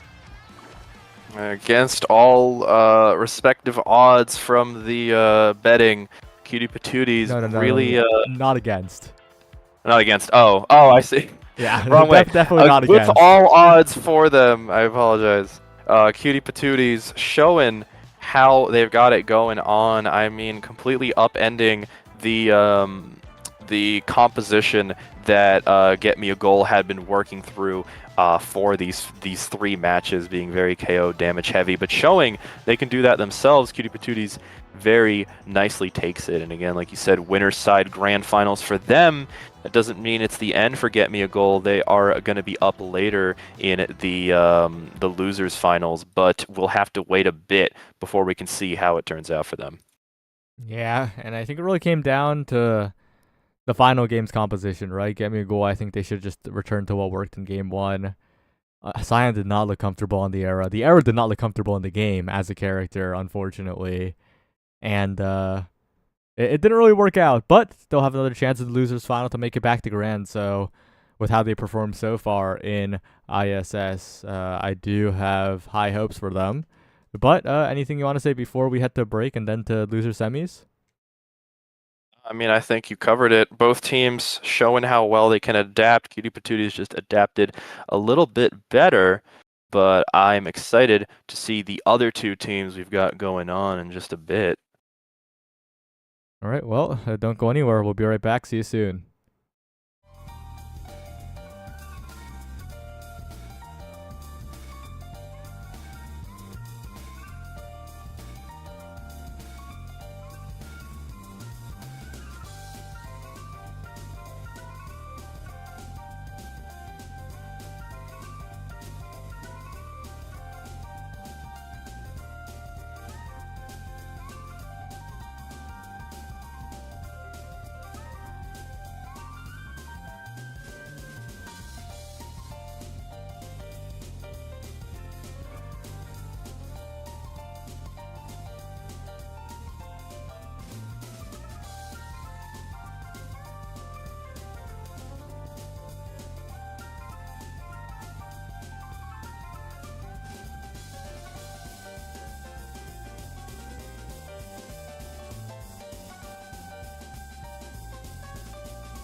Hello everyone. Bang. Boss versus gas leak. Why did I say bang? You take it away, Frying Pan Man. Wow, what an incredible intro, thanks to Saya. Yeah, we got Boss versus Gas Leak here. Personally, I'm a bit split here. I'm a bit I got friends in both teams here. Tanky's a former teammate. Ripstick I'm good friends with, so it's hard for me to really root for any one of them, but I've played with all of them at some point. I know Rip and Spartan are both very good goalies. I've seen Rabies run the Vice among other characters. I've seen Tanky run that forward gambit. Conqueror and Angle both been really good teammates with me before in the queues. All of them have something going on, at least say the least. I'm very curious to see what they're doing together, though. Yeah, we'll see. It's Boss versus gas leak in this one, and I'm Zap with Prize Fighter. Are you ready? Very much so. Very different map from the others, but granted, we've seen quite a bit of KOing so far. With Imizap and a prize fighter start, that is going to expand, or at the very least continue, especially seeing how we've got very aggressive KO heavy picks on both teams. X, Drakkar, Vice, Zentaro. All makes sense. Yeah, Angle Senpai is going to be doing a lot of work here. Meanwhile, on the other side, I'm a little bit scared, honestly, for Gas Leak. They do not have a composition that is very, like, knockback KOE. Of course, the characters can. Spartan can with the dash pop as well, especially. But Angle Senpai could be the biggest threat on the map, realistically. It's going to be dependent on how well Rabies and Spartan can kind of create the damage to KO here, because they just don't have the knockback for it. And also how well they can play around Angle being the threat of Drakkar on the map, Imizap. You do not want Angle to get started. It is just going to be a problem if they do. Yeah, and Ripstick on Comfort, right? On this Asher goalie is going to have a very good time against Vice and Zentaro, who are two of the fakest scoring characters of all time in this game. So the damage pressure is really going to have to come in from Gas Leak to get it done here. Firewall Sentry good for Spartan, and they're putting a lot of it down onto the Conqueror, but not quite getting the KO is so scary now. And Angle Senpai is hunting. Has the flip, has the Molten Bolt, misses, and Ripstick whiffs as well. Whiffing the strike is... everyone's missing everything right now, but so far it's still a chill spot to be for a team with Boss, but finally the KO comes through, and that's the win condition for Gas Leak. Conqueror out a player. Rabies running that Vice ult there. Not much you can do. Had to try and go up, but even if you did, I mean, Tanky was already covering the up angle. Very good use of abilities, and positioning there is going to give Gas Leak the first point. It's such a volatile matchup. Very, very volatile for sure. And this Firewall Sentry is doing a lot of work from Spartan. Timeless Creator, of course. And now Spartan's got to be a little bit careful, but the double defense is coming in for Angle Senpai and Ripstick. Trying to get a KO onto Rabies. Not quite, as Tanky has the flip available. Could outplay Ripstick here in the corner. Looks for it, gets the follow-up strike, but doesn't hit it towards the barrier quite enough. And now the damage is being kind of swinging to the side of Boss a little bit, as a good evade will make sure the Supernova can't do too much work. But taking a look at the prize fighter stacks right now, how are you feeling? I mean, Gas Leak definitely leading in them so far. Conqueror out of all of them, gonna be hard to come back from that, especially when you're getting so much damage put onto you by Vice and Imi. Tanky almost taking a hit there, but is going to avoid anything too fatal. And now Conqueror again being taken out, not even getting a chance to stack anything. Angle, unfortunately, not holding on, only holding on to the one stack so far as well, not able to get a kill quite yet. And unfortunately, that's set up by Conqueror. Not going to work. Rabies coming back to apply both damage and the pressure. A very risky pass, but does go through as Angle finally picks up that prize fighter stack. Good follow-up passive strike by Tanky, but now Angle has a lot of power to work with. Almost has a flip available to core speed forward, but there's a KO onto Conk. And wow, these dribble into abilities from Boss are not going too well here. Looks like they're not quite locked in at the moment, and with the respawn coming in, it's a power play. It's Spartan rotating the core around. It's Tanky accelerating it as well, and The Conqueror and Angle, they need to find the passing play here. They finally do to the bottom side, and they get out of that very scary end to the point.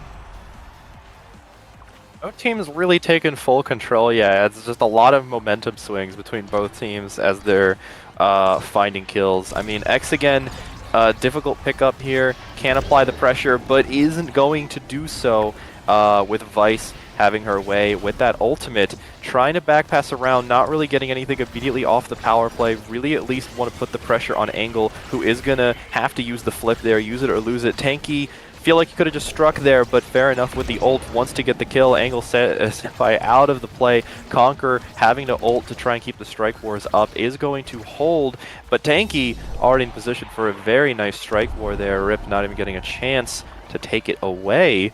Very well played there by Gasleak. Very, very well played. And we're starting to see their game plan really come to fruition. They have such a composition for damage dealing, especially if Spartan gets in the mix, especially if the Firewall Sentry gets in the mix, and the passing plays between Tanky and Rabies are looking very precise as well. The flip available, not quite sure why it was used there, or way too preemptive, but again, the passing plays need to be interrupted by an Angle Senpai ability, or else it's overwhelming. Rabies almost a huge outplay with the Thunderstruck recast, not quite, but the damage is done. Angle's basically off the map here, but the Conqueror winning the 1v1, big opportunity even despite a power play, as the mobility just not there though, and Tanky will send it forward. Hold could have been a score there, but is going to whiff. Tanky, unfortunately, a little too hasty. Also going to miss the flip there. Conqueror still out of the play, though, and the strike wars do make up for the misplays there, as Tanky's able to finish off the score there, and Gasleak going in with a nice 3-1 advantage. That could have been really bad for Gasleak. They missed 4 different strikes on an open net, but they got it done in the end, and now they are onto a bit of a scary draft here. My eyes are on that fight or flight because they're staggering so consistently that getting that secondary back and extra ability, yeah, that Zentaro is going to be an absolute monster. It's not even just the slick kicks portion that is usually the better part in a game like this. Just getting that extra secondary is going to be so devastating for the kill confirms, and they get Stinger as well. This is scary with no stagger in the draft that Gasleak can pick up. Or sorry, that Boss can pick up to try and mitigate the damage here. Yeah, I mean, even if they do pick up Stagger later, Rabies now has the Stinger, so it's just going to be difficult to play against that. A Conqueror already being taken out of the play, Tanky being taken out of the play.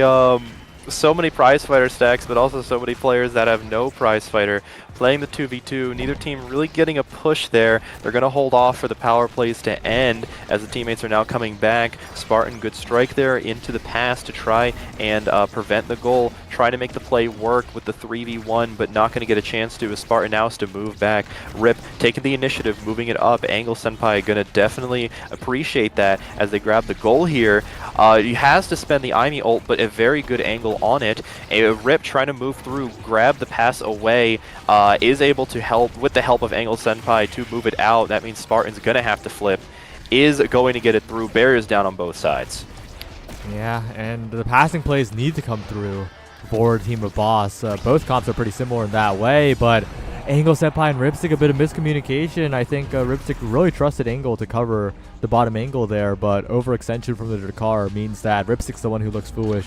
I don't think it was the Asher goalie's fault. Difficult situation to be in. A very good strike from Rabies there. Angle going to try to move a bit forward. Conquer already taking damage. They just have to play to feel a little less risky. And as I say that, they're already getting hit by everything from the Aimi ult, and Tanky is there to confirm the kill. Rip almost doing enough to get it away, and Angle Senpai getting a nice kill there, but isn't going to be enough as the barrier is down. If Boss can grab a barrier, it's going to be very good for them. They have a few seconds of a power play. Can they make it work? The passing is great. It does at least take the flip away. That is a nice advantage, but Angle a little too close to the wall there. Rip going to have to spend flip. Does get it away, but unfortunately it bounces over to Tanky, who passes it very cleanly, and not much you can do there with your abilities and flips spent. Very clean goal on the side of Gasleak. Very, very well done, but I think we're starting to see Boss's anti-synergy kind of coming in here. Angle and Conqueror, they're not really playing together, it feels like.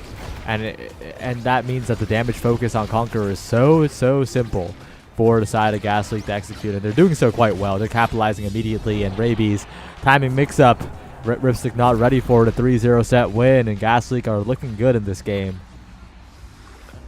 They got the damage, they got the ability usage. Angle and Conquer not really able to find it yet, playing a bit too risky in some of those plays and just not able to sustain their offense even in the moments where they do get it through. Ravi's definitely going to be happy to pick a ad rush, going to want to kill more, and I mean, Tanky also, we've mentioned before, Tanky was using those secondaries with Fight or Flight. On top of that, having Super Surge means I think Gasleak's got a pretty nice draft here, with all things considered.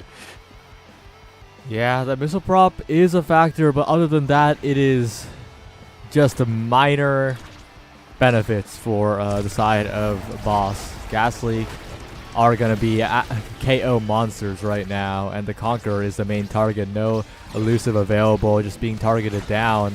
But the barrier taken, Angle Senpai in position, and the Conqueror finding a KO on Rabies. There's no way that should have happened.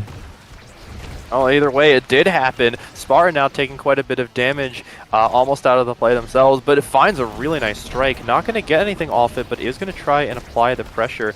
Angle and Rip, though, have all the room and none of the pressure to have to really put up with that. Gonna have to spend the flip as Conqueror is put into the core there, but Tanky immediately moving through the Super Surge speed and the flip to try and push it through. Not gonna get a chance. The flip to try to kill isn't gonna work, and Rip is now out of the game. So is Angle Senpai. Conqueror is back in the play, but I mean, with the 3v1, what can you do? Not much, unfortunately. And despite all the twists and turns, it looks like Gasleak made their presence known in this choose your own adventure story here. Yeah, they are preying on the any sort of lack of coordination from Bosses being punished here. Angle Senpai makes a solo play, but all we're seeing from Boss are solo plays. They got a rotation going, Ripstick and Angle pushing forward, but the goal just seems so far away. I didn't even mention it earlier, but Spartan having extra spec is also really nice here. We've seen how much pressure the IMEL special turret puts through, and getting that access to way more means that it heavily bolsters the offense of Gasleak. Again, the pressure is moving through. Conquer trying to get the core out there, so is Rip. They are at least going to get Tanky out of there. Conquer taking a bit of damage, but is already in position with Angle Senpai. Not much you can do, especially with Missile Prop here. Could have been threatened, but didn't even need to. Just so many good dribbles there. Means Angle Senpai going to just throw that right in. Spartan does not have an answer to that.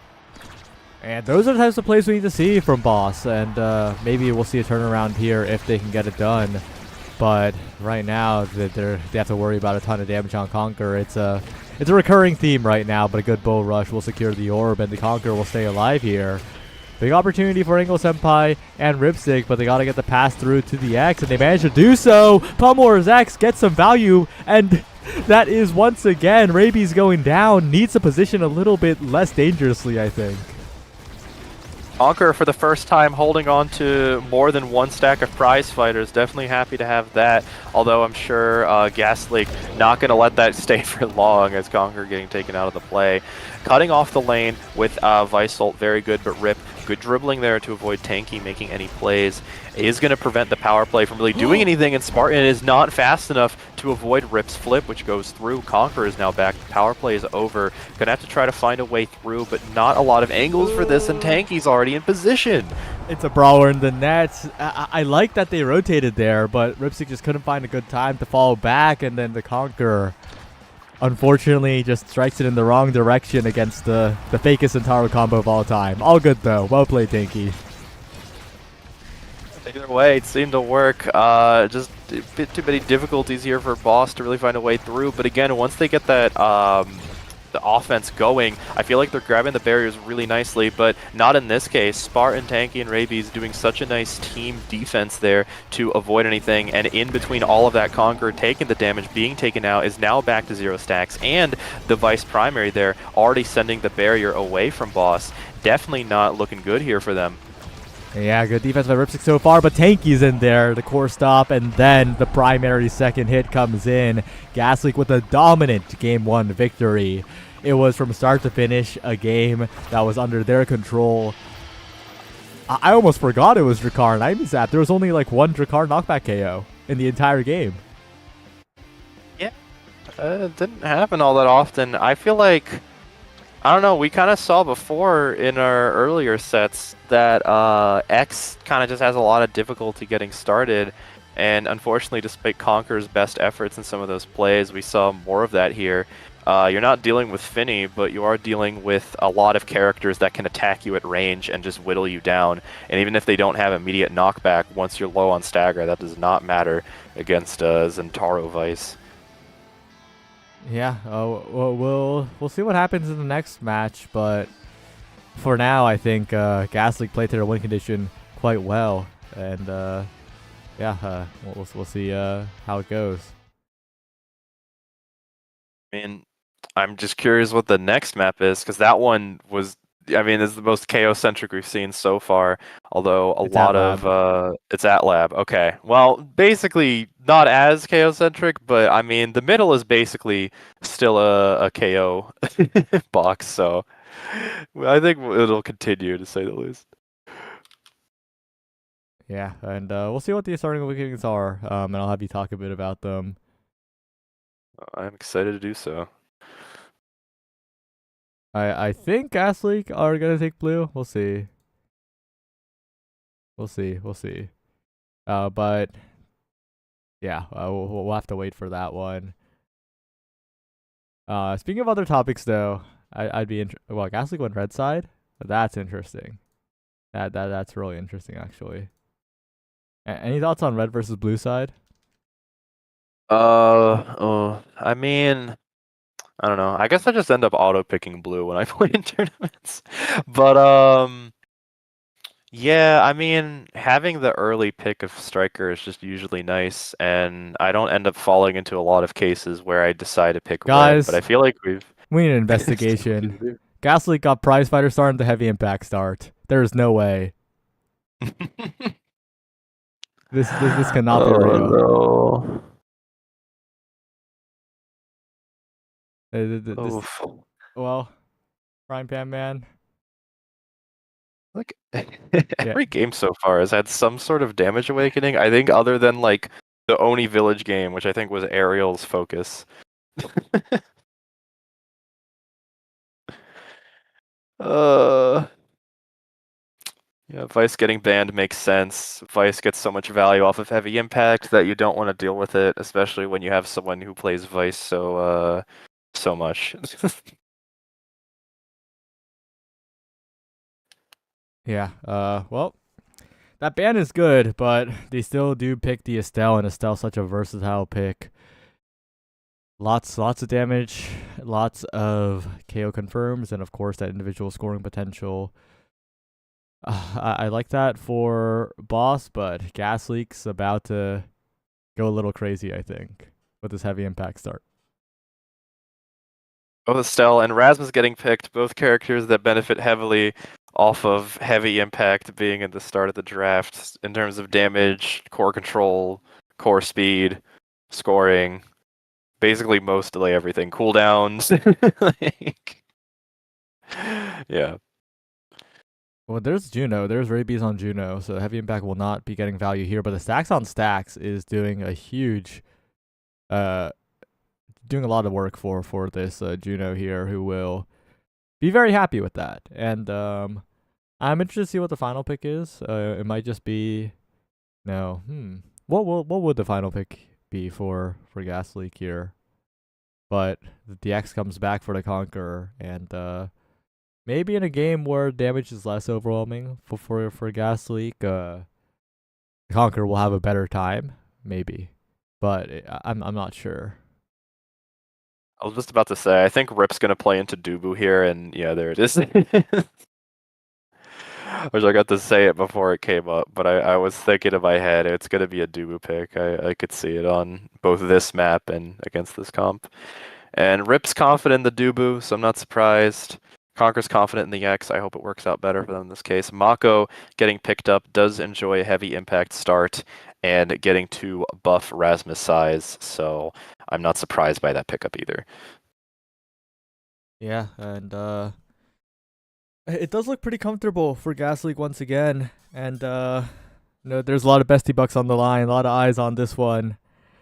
So that's gonna be pretty important here. But taking a look at the boss comp. The boss comp, it's so dependent on the Conqueror getting in there, and I hope it works out for them. But I feel like Gas League have so many ways to play around the X, so many avenues to interrupt in the midfield that unless Angle Senpai steps up big time, this is going to be a very hard game. And at the very least, when we were looking at Cutie Patooties,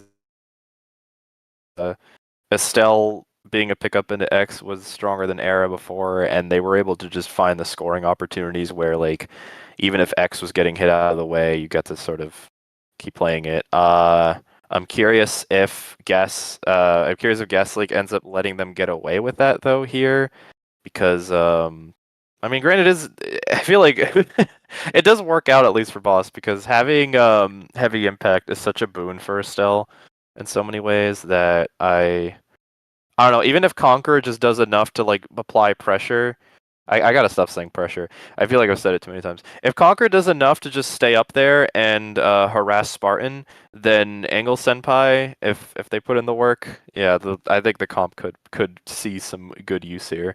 And if Rip even cuts off lanes, well, not really lanes on Atlas, but just cuts space away, then they can make it work. Yeah. We're just waiting for Gas League to get ready. Okay, they're ready. We're heading into it. Yeah, I think we've talked about quite a bit, and we'll see if Boss can bounce back, but Gas League is looking confident enough to take this one. I'm excited to see the Juno. Haven't really seen that yet. Definitely want to stay alive to keep your stacks up.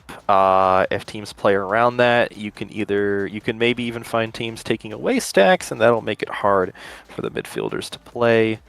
At least for Juno to play, because I assume Angle's taking heavy here.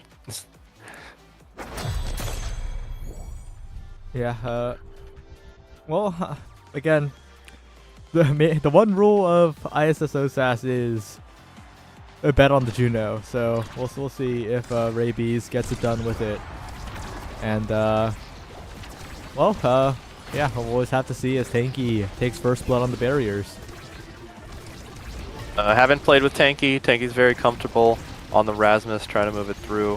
If they let Tanky do his own thing, it'll be very good here. Does avoid the double barrier. Great work by Spartan and Rabies on that front, but not really finding a chance to get it up here. The Rabies Tanky duo are a little spread out, not really able to pass, and Rip and Angle are shutting down their advances pretty well so far. Yeah, and Conqueror taking a lot of damage, but the same can be said about Rabies, who is very much on death's door here with no evade available. If the Conqueror can find a KO here, that would be huge. And there it is. There's the power play. There's the goal. And in a game where overall damage is lower, I think Boss is the one who is favored in the KOs. I mean, now X is having a better chance of playing the game here, because I feel like IMESEP can obviously work, but it's so aggressive that if the other team's playing around it, it's just difficult for X to get online. Now Conqueror is kind of in the zone here. Tanky, though, almost getting a double, but Rip does deny it. Only one barrier coming out. Great passing there from Juno. The Juno Slimes making it work. Means Tanky going to grab the second barrier either way, though.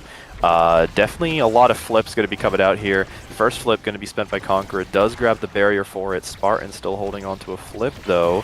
Is going to use it to deny things here. Tanky trying to move through, but is instead going to take a bunch of stagger to the face in response, as Spartan and Rabies again have to work to move it away from Angle and Conqueror. Yeah, they do have the barrier advantage, and they do have the KO found. The Slimes helping get out of the corner as well. The passing plays, though, slightly disjointed, and Angle Senpai stalling out quite a bit. Ripstick walking up, has the speed to do so as well. Another good pass through to center. It just looks like Boss are way more comfortable when not on IMESEP. They look like they're a very well put together team, and the opposite can be said about Gas League. But Tanky with the individual play, no, Token Fortress is enough.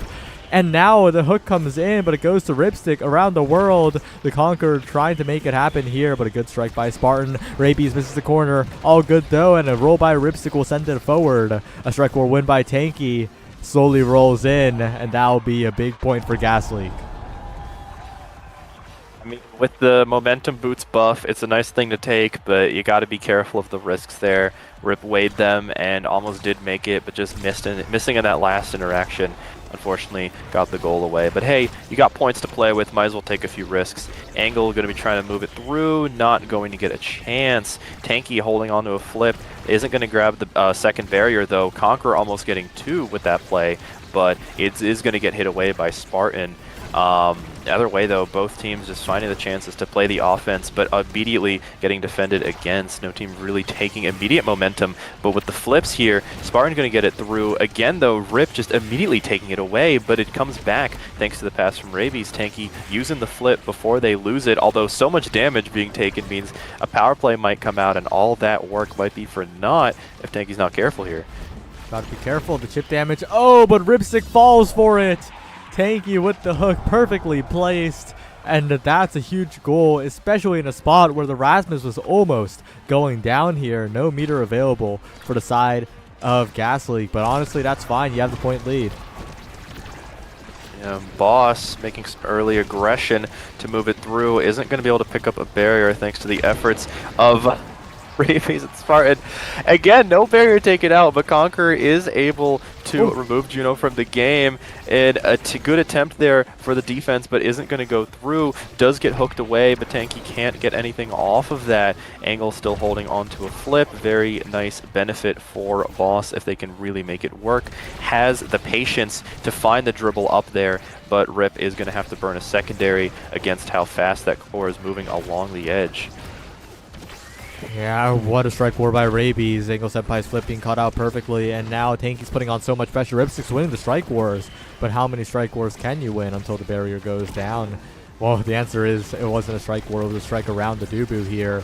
Ripstick sending it away for now, has the flip available, but the open net is looking quite dangerous at their back, and Spartan just keeping it away. Conquer with a strike reset, not quite enough, and the rebound as well, defended by Spartan. Flip available, the Slimes will say no, and a flip by Ripstick will have to be used. Right to Conqueror, a great angle, and the possession being kept by the Conqueror. The dribbling plays, down to Angle Senpai.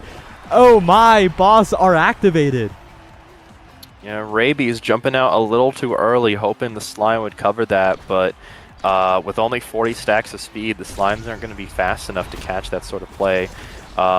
Rip is going to lose a barrier early on, and unfortunately the secondary, but now Conqueror and Tanky are fighting it out. Rip trying to help out, but Conqueror tries to move back. Tanky takes full advantage of that, and Primary's right back. Now with the Mako abilities going on the offensive, Rabies does move it through, has the flip available, is trying to make the push, but Conqueror already back, hitting the core away and immediately hitting Tanky into an early grave 6 feet under.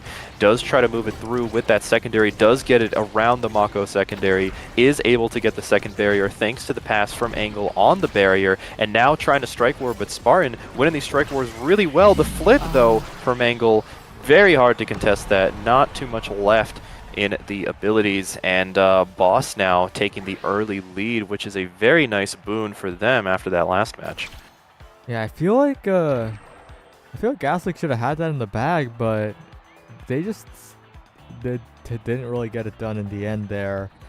And now the reward is a missile propulsion on Estelle, a little bit underwhelming. Of course, that awakening does work, but a little underwhelming compared to the explosive entrance. Spartan giving the entire team a lot more speed, and size also picked up for Tanky.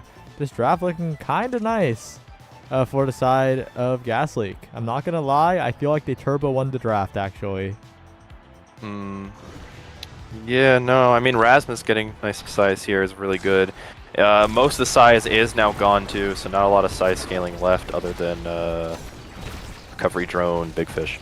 But either way, though, is going to get a nice strike shot there from Spartan. Isn't going to hold the barrier for too much longer, but it was good while it lasted. Trying to move it around. Tanky taking the initiative to move up, but as that happens, Spartan just can't hold on long enough. The barriers are now both down. Boss having a really good early advantage, especially with Tanky low on the stagger. Rip, though, not fast enough to cover the one barrier. Tanky taking the risk, but it is going to work out. Does dodge the Estelle primary, so the play is still alive. Spartan and Rabies, though, just have to find a way to get it out. The X rotational move just slightly misplaced. means that it's not going to go towards the goal. The hook is going to be blasted away by the Atlas Expanse. But again, Angle and Rip doing so much good defense here. Not enough defense. The flip is going to be burnt, but Spartan, really good save there. Yeah, really good individual save. Barely was able to do so here. And wow, even though the bell ringer went backwards, the save was made by Ripstick here. The goalies are playing quite well and making sure the brawlers do not get it done too easily here. The bull rush making it difficult. The flip coming in. The strike war won by the Conqueror as bit of an awkward point, but well done to Boss. Good individual plays there, but Boss got it done. The size on X to make the Strike Wars work is just really nice to work with. Angle Senpai is going to move it up early to grab a barrier, but the Expanse bursting there means barriers are down on both sides. And more importantly, barriers are down on the same side on both teams. The goalie going to be capacitated for a bit due to the Mako ult, but not going to last long. Really nice cross clear there from Rip. Means the play is now over. Angle and Conqueror moving it through, but Rabies with the slime and the flip does get it out of there. Now having to make the play again, but against a stealth primary with heavy impact, not much you can do. Conqueror soloing there with that secondary into the strike, just stealing the core away. Spartan not ready for that, no time to flip, but is going to at least hold on to it for this next point. Yeah, and I think we're starting to see why Boss is taking control so much, and it's that Ghastly kind of lack a defensive coordination. Spartans are playing pretty well, but Spartans playing pretty well while basically alone in net, and that's requiring the Mako to burn a lot more abilities. I think that is why Boss are getting so much value out of every single offensive push. Yeah, I mean, we didn't even really get to see that before. Great offense there, though, with the Mako primary covering so much. And, I mean, even if you went down, the Juno primary is covering. In the last game, though, we saw how Gas Lake were able to just keep the offensive pressure up. And that works really well on a map like Imizap, where you get so much value off of it and don't have to focus as much on defense. You can just kill the attackers instead. But here, on a bit more of a traditional map, you have to rely on those defensive fundamentals to get the core out of there. And I mean, we are seeing these moments where it's going through. Great save there by Rabies, and the goal by Tanky.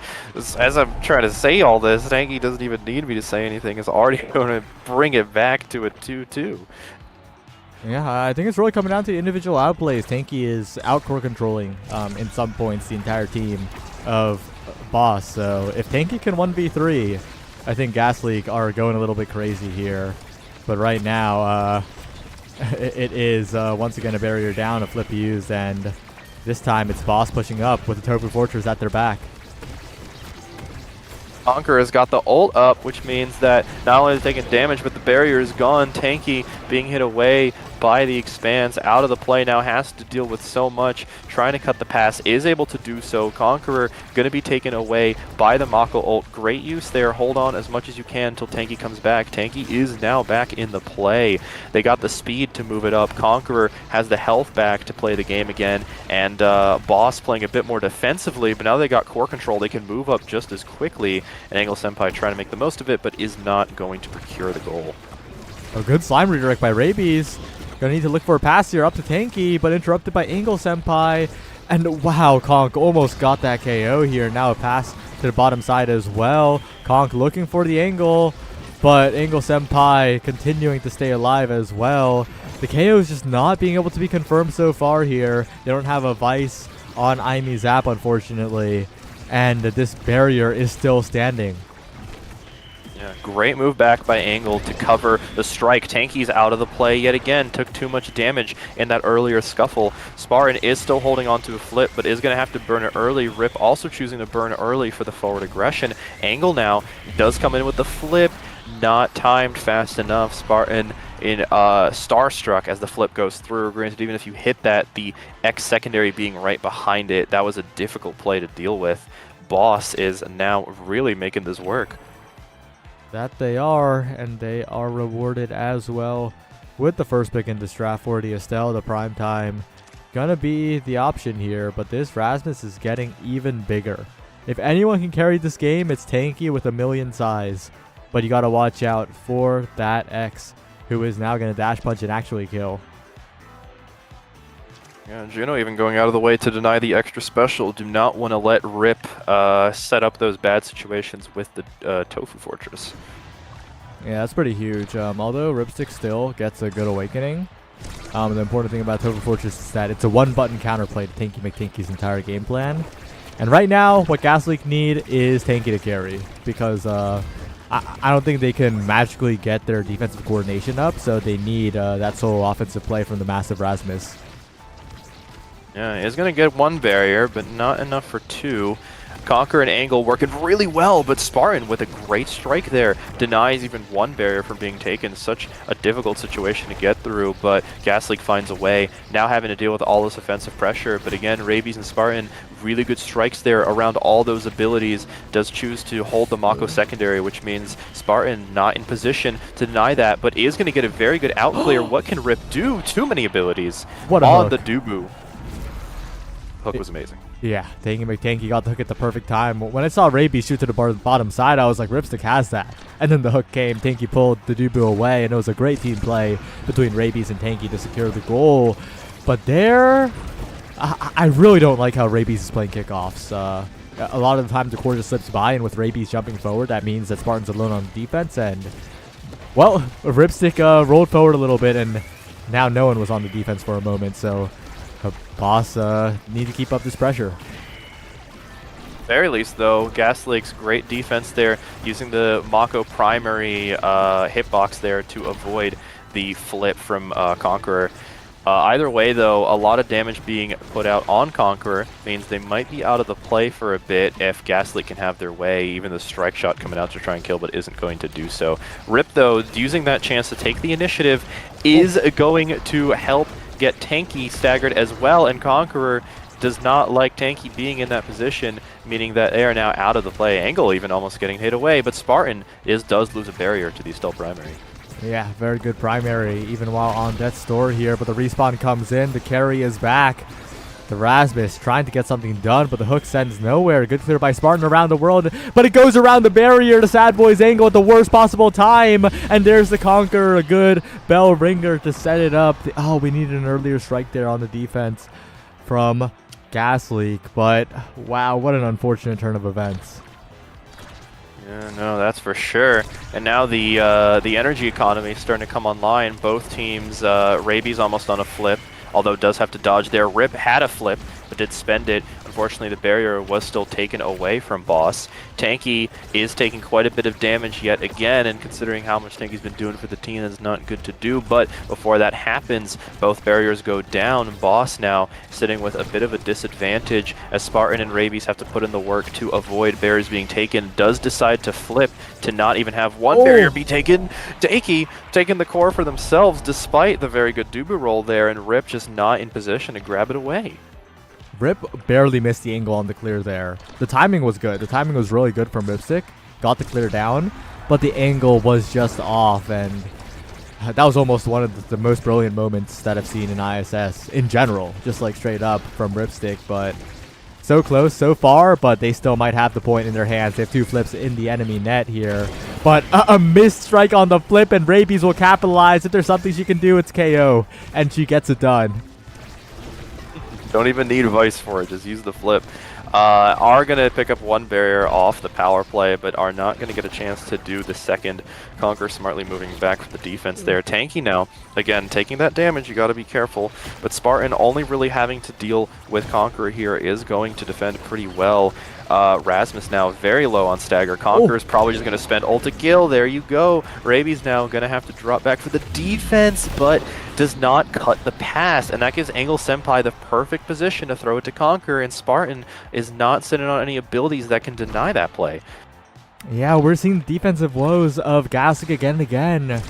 I don't think Rabies knows how to play defense in midfield, and I think this is just a awkward matchup because Angle Senpai is playing that perfectly this game. Both barriers are down.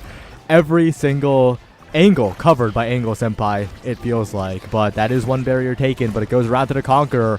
Spartan's going to have a hard time when Angle Senpai's finding the passes. Good clear for now as the Slimes help out as well. Flip available for Ripstick here, and I think that Gas Leak... No! What a snipe by Spartan! That's a huge opportunity, and Rabies is in there with the strike.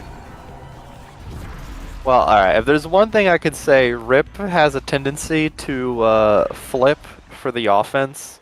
And don't get me wrong, as a goalie myself, I enjoy doing that from time to time. This hot shot. But when you put it all on the line like that, you know, when you enter the kitchen, you got to get prepared to be burned, and that was a very good capitalization off the flip whiff by Ravies and Tanky there.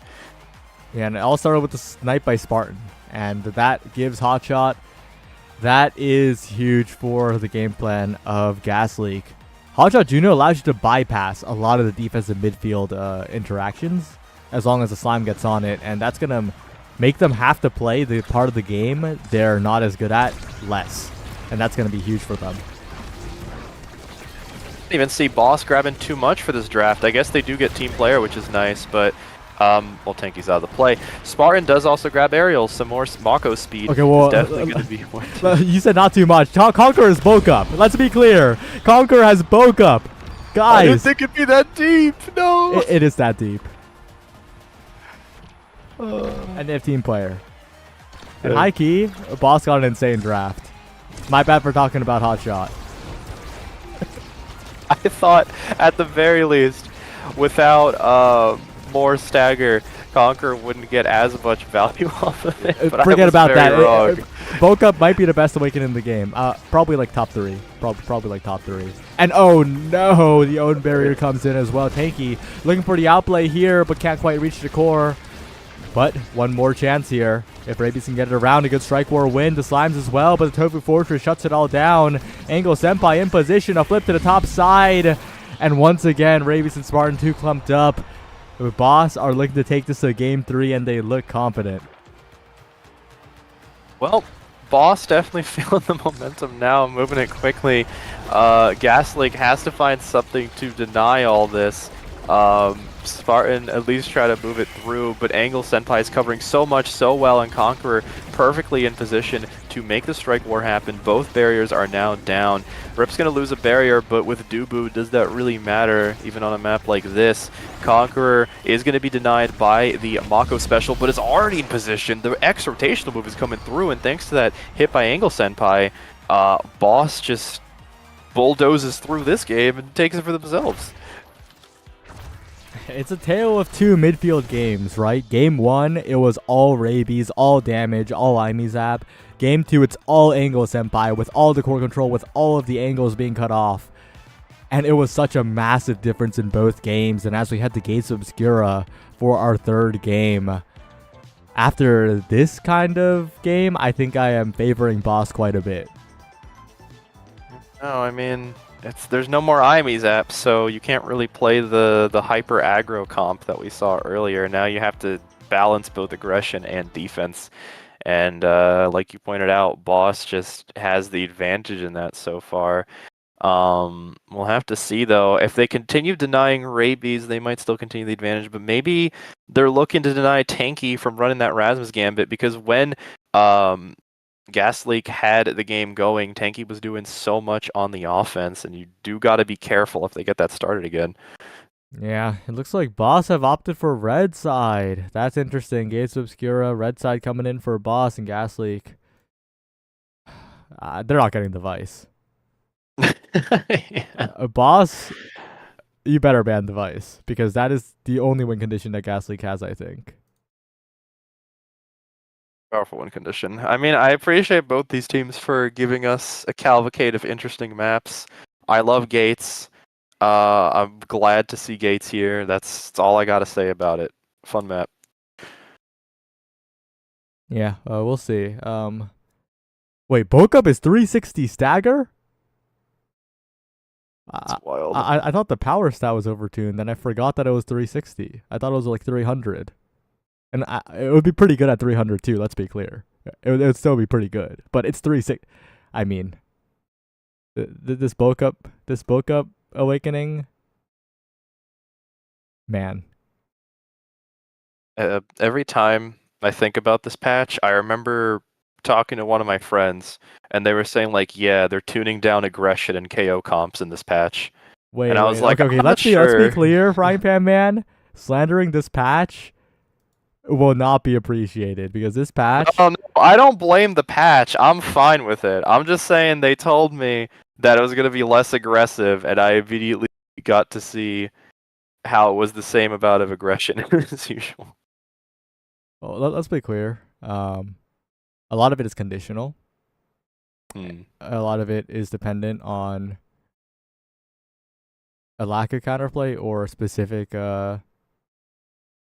circumstances being enabled in the game, like affinity, of course. But I do think damage feels pretty fair in the current state of the game. You'll see it running over OSAS and maybe running over ISS a little bit, depending on certain things. But that's more because the counterplay is less developed. It's harder to play against damage than it is to play damage. It is the big thing in terms of like skill wise. So that's usually what ends up happening. But overall, I think it's in a pretty good spot. And thank you, boss, for banning Vice. That they identified the draft win condition. Hey, either way, I'm down for the damage. I'm all for it. I've been brawling out lately. Um, Gas Lake is going to rely on the Rasmus yet again. Tanky's been going hard with that, and we're going to be seeing more of it. Conqueror using the X yet again. Conqueror knows what they like. That's how it is. But we are also seeing the IME this time, I assume, from Angle Senpai. Was banned out last game, is free this time, so taking full advantage. Yeah, and Stell coming in this time, I think that'll be pretty interesting for Gas Leak here. Should be a lot more comfortable for Rabies in this spot. I don't know though. Maybe that could be a goalie. Rasmus could be the goalie too. We're getting a lot of theoretical flex picks here. Very, very theoretical. It's probably just gonna be like a boring melee goalie pick on B3, and it is. It's the Dubu. But theoretically, that could be the brawler. I'm coping. Dubu Brawler would go crazy, but is a bit of a risky pick, I will say. Yeah. Well, we'll see what happens here because the game plan has not changed for the side of Boss. Gas Leak need to show that they can get it done, and we'll see in this Gates Obscura match as this ISIS finale is gonna go till like 2 a.m. At the very least, Boss is gonna choose to hunker down, be a bit more defensive here with the Atlas goalie. Relying on, I mean, the aggression we've seen from Angle and Conqueror so far, so I'm not too surprised.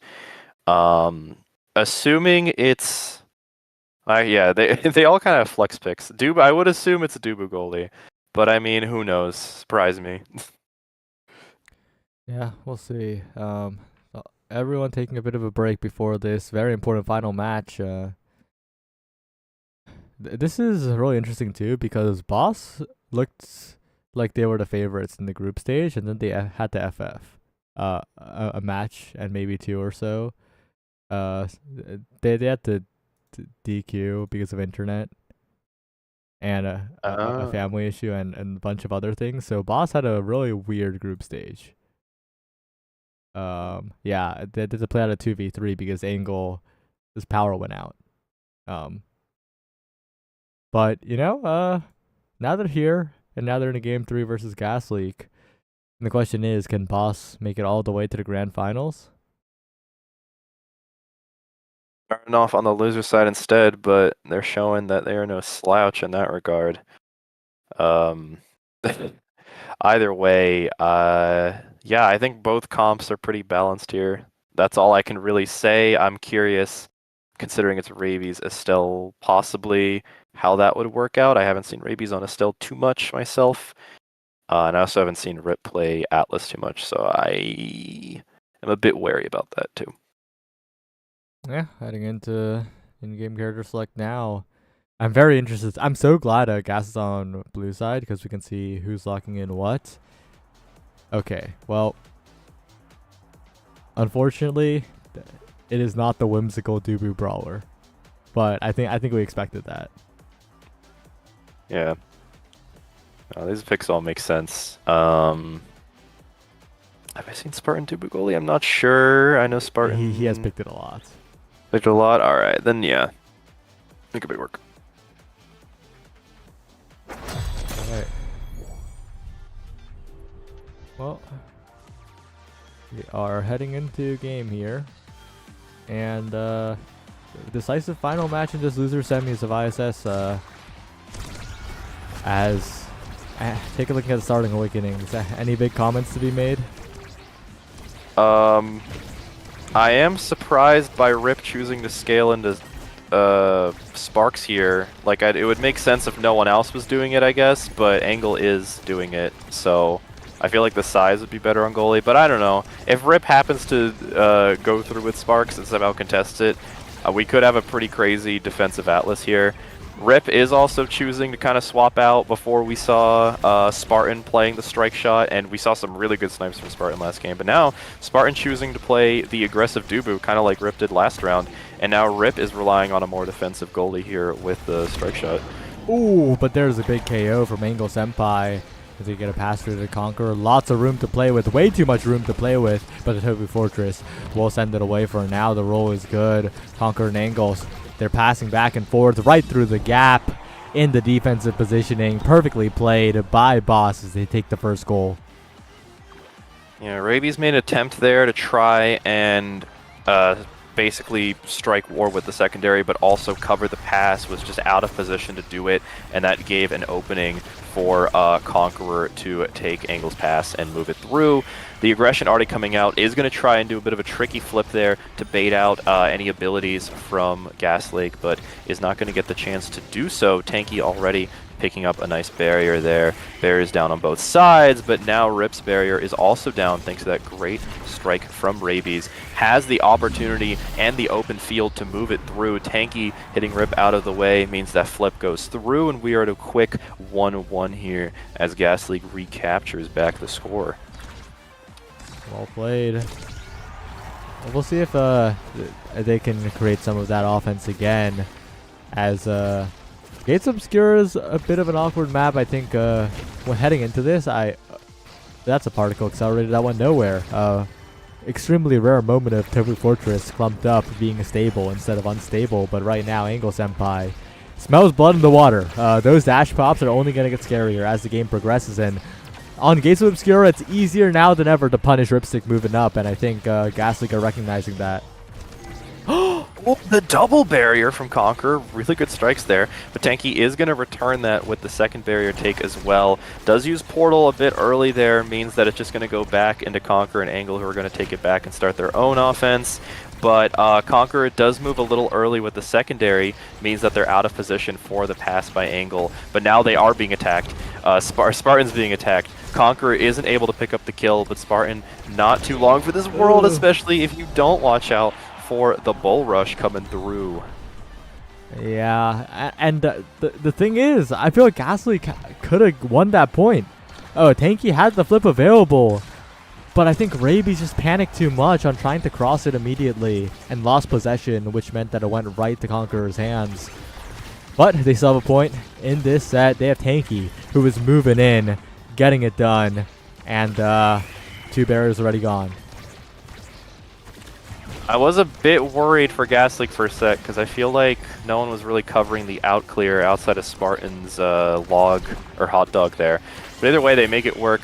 Really good strike in between them means Angle Senpai does have to burn a flip, but does get it out. The ult there is going to keep Conqueror low on the stagger and also prevent the barrier. Really nice advantage for Gas League, but not able to get it away as Angle is able to find some nice passes to Conqueror despite all this. Finally does clear it out. Tanky doesn't have the advantage of any big plays here, especially because the portal is on their side, meaning Rip can just throw it out just like that. Rabies, a bit of a risky play, but does work out. Tanky still getting a chance to make some moves, but Conqueror moving back to spend the flip early, not getting anything off of it though. Oh, Tanky getting up to the top side, but Ripstick with a good send. The Conqueror trying to eat up all of that space right now. A good flip, but it goes right to Ripstick.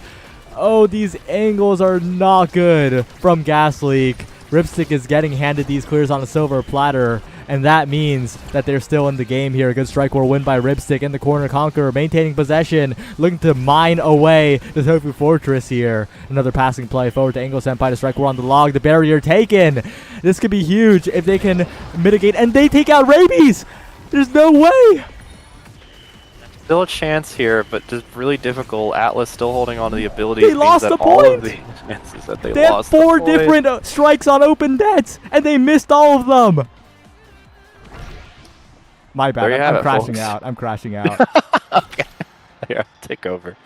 Yeah, not the greatest set of score attempts there, but maybe Boss can learn. Or, I mean, maybe Gasly's could learn from them and put it back, though. Boss did have quite a bit of a defensive lineup, though. Rip with some nice clears with the strike shot. Still, though, Angle been doing pretty good work with the the glitch pops, and Hotshot's gonna make those glitch pops even scarier with both the increased core speed and the cooldown. Otherwise, everyone else getting pretty decent buffs. I mean, Rabies is going to get it with an Aerials here. It's going to give more space control to Estelle. Everyone else, I think, just getting what they can for some nice advantages. I do like that glass cannon pickup for Spartan, though. That additional mobility is going to do a lot of work, especially on Gates of Obscura, where you have a lot of space where you need to cover. But that X is going to take it off quite reliably with the X Maximus in those offensive pushes as well. And the question is, can Tanky survive? And so far the answer is yes. Game kind of getting back into a stable state, but the possession is looking very, very good for Boss here. And they're setting up these passing lanes quite well. He does try and cover the portal with the secondary there. Not going to get able to. Spartan does hold on to the special there very well to prevent that flip from going anywhere. But now again, Tanky looking far too low on the stagger. Even the strike shots are taking pot shots now. Conqueror trying to move through, but luckily the portal is right there, meaning Tanky is alive for a little bit longer. Got to deny these passes, although that Estelle primary was put to good use to move it through. But the core just moving so fast that, I mean, anytime Boss gets a chance to move out, unfortunate strike by Ripstick. There's no way Ripstick hit the perfect angle on the corner that bounced right back at him and own barriered, and good on Rabies for securing that goal. W Gas Leak. Yeah. I mean, as a goalie, I felt that. Oh my goodness. Either way, though, Tanky and Spartan moving up, making a lot of aggression. Rabies does try and cover the out clear there, but the IME special is going to move it through. Tanky does pick up a barrier, although it does do a bit of a pinball bounce there. Spartan, good work to deny the flip away from Conqueror, but is going to have to spend their own flip as an incredible angle here, the passing between all three players, and Tanky finding such a clean angle out there. But unfortunately not going to be able to keep possession enough to really make the goal count. Oh, Tanky looking for a re-angle here. Almost gets it, but Angle Senpai deflects it on the other end, and now the barriers are down. Now there's a flip available. Doesn't even need it as they take out Spartan. There's the explosiveness from Boss, and they have a flip to go into the next set with. The second barrier went down, but Spartan unfortunately couldn't find a clear away from the oncoming Angle and Conqueror duo. Should have at least tried to wait it out and go through the barrier that got taken away, but as I say that, Rabies already out of the play. Spartan, though, finding a really nice dribble, does go through portal, doesn't find anything, now has to deal with all these abilities coming out, as well as the possible flip from Angle if things get too hasty, but Rabies does find a really nice Estelle primary out of that entire play. Now you have to deal with, again, the flip coming out. There it is. Does have the log available, though, and Conqueror just rushes past, meaning that is not able to contest the log, and Rabies now really covering the out clear pass well on that play. Barrier does go down on both sides, but hey, both teams got a good chance of scoring here. Yeah, Rabies keeping the core up. Good blink forward, but the Expanse nullifies it. Ripstick with still a flip available. The Fireball Sentry set up perfectly, but doesn't quite get it done. Good defense coming out from Gas Leak. As Conqueror almost zones Spartan all the way away. The hit stun's almost enough, but almost doesn't cut it here. Ripstick, the flip whiffs, the perfect dribble by Tanky. Trying to send it through the portal right now, but Ripstick a bit too hasty, punished by Rabies, and that's a lead in this set for Gas Leak. Lake making the most of that play. Not only did they waste the flip there, but Rabies kept the aggression moving forward while Tanky made sure to cut off the pass. A bit of a role reversal, but hey, in situations like that, you gotta adapt. Lake getting a really nice goal thanks to that. Spartan, good Dubu roll there, being able to deny any barriers from being even taken. Tanky is going to be looking at a flip pretty soon, but Angle already has one and has grabbed both barriers thanks to the Imi ult. I almost thought that barrier didn't get taken. Angle is going to have to bury that flip early. Does do a nice little back hit against the wall, and Angle capitalizing off of Tanky's risky placement by immediately grabbing that kill. The Duba roll, though, still catching it. Spartan is still in the game here. Yeah, now Raby is looking to try and make a play on the barrier. Not quite as it goes through the portal, and Tanky not there in time. A good early strike by Spartan, though. And Ripstick pushed up a little bit too far. Burned the flip as well. It's all starting to fall apart a little bit here for Boss. They got to be careful now around this portal. Tanky McTanky around, has enough speed, but Angle blinks back just in time. Ripstick sends it around, right to Conquer around the world. Angle Senpai focused too much on the glitch pop, hit neither the glitch pop nor the character. Oh no. And that's a big set win for Gas Leak. Well, okay. Ravies definitely putting in the work now on the defense compared to last game.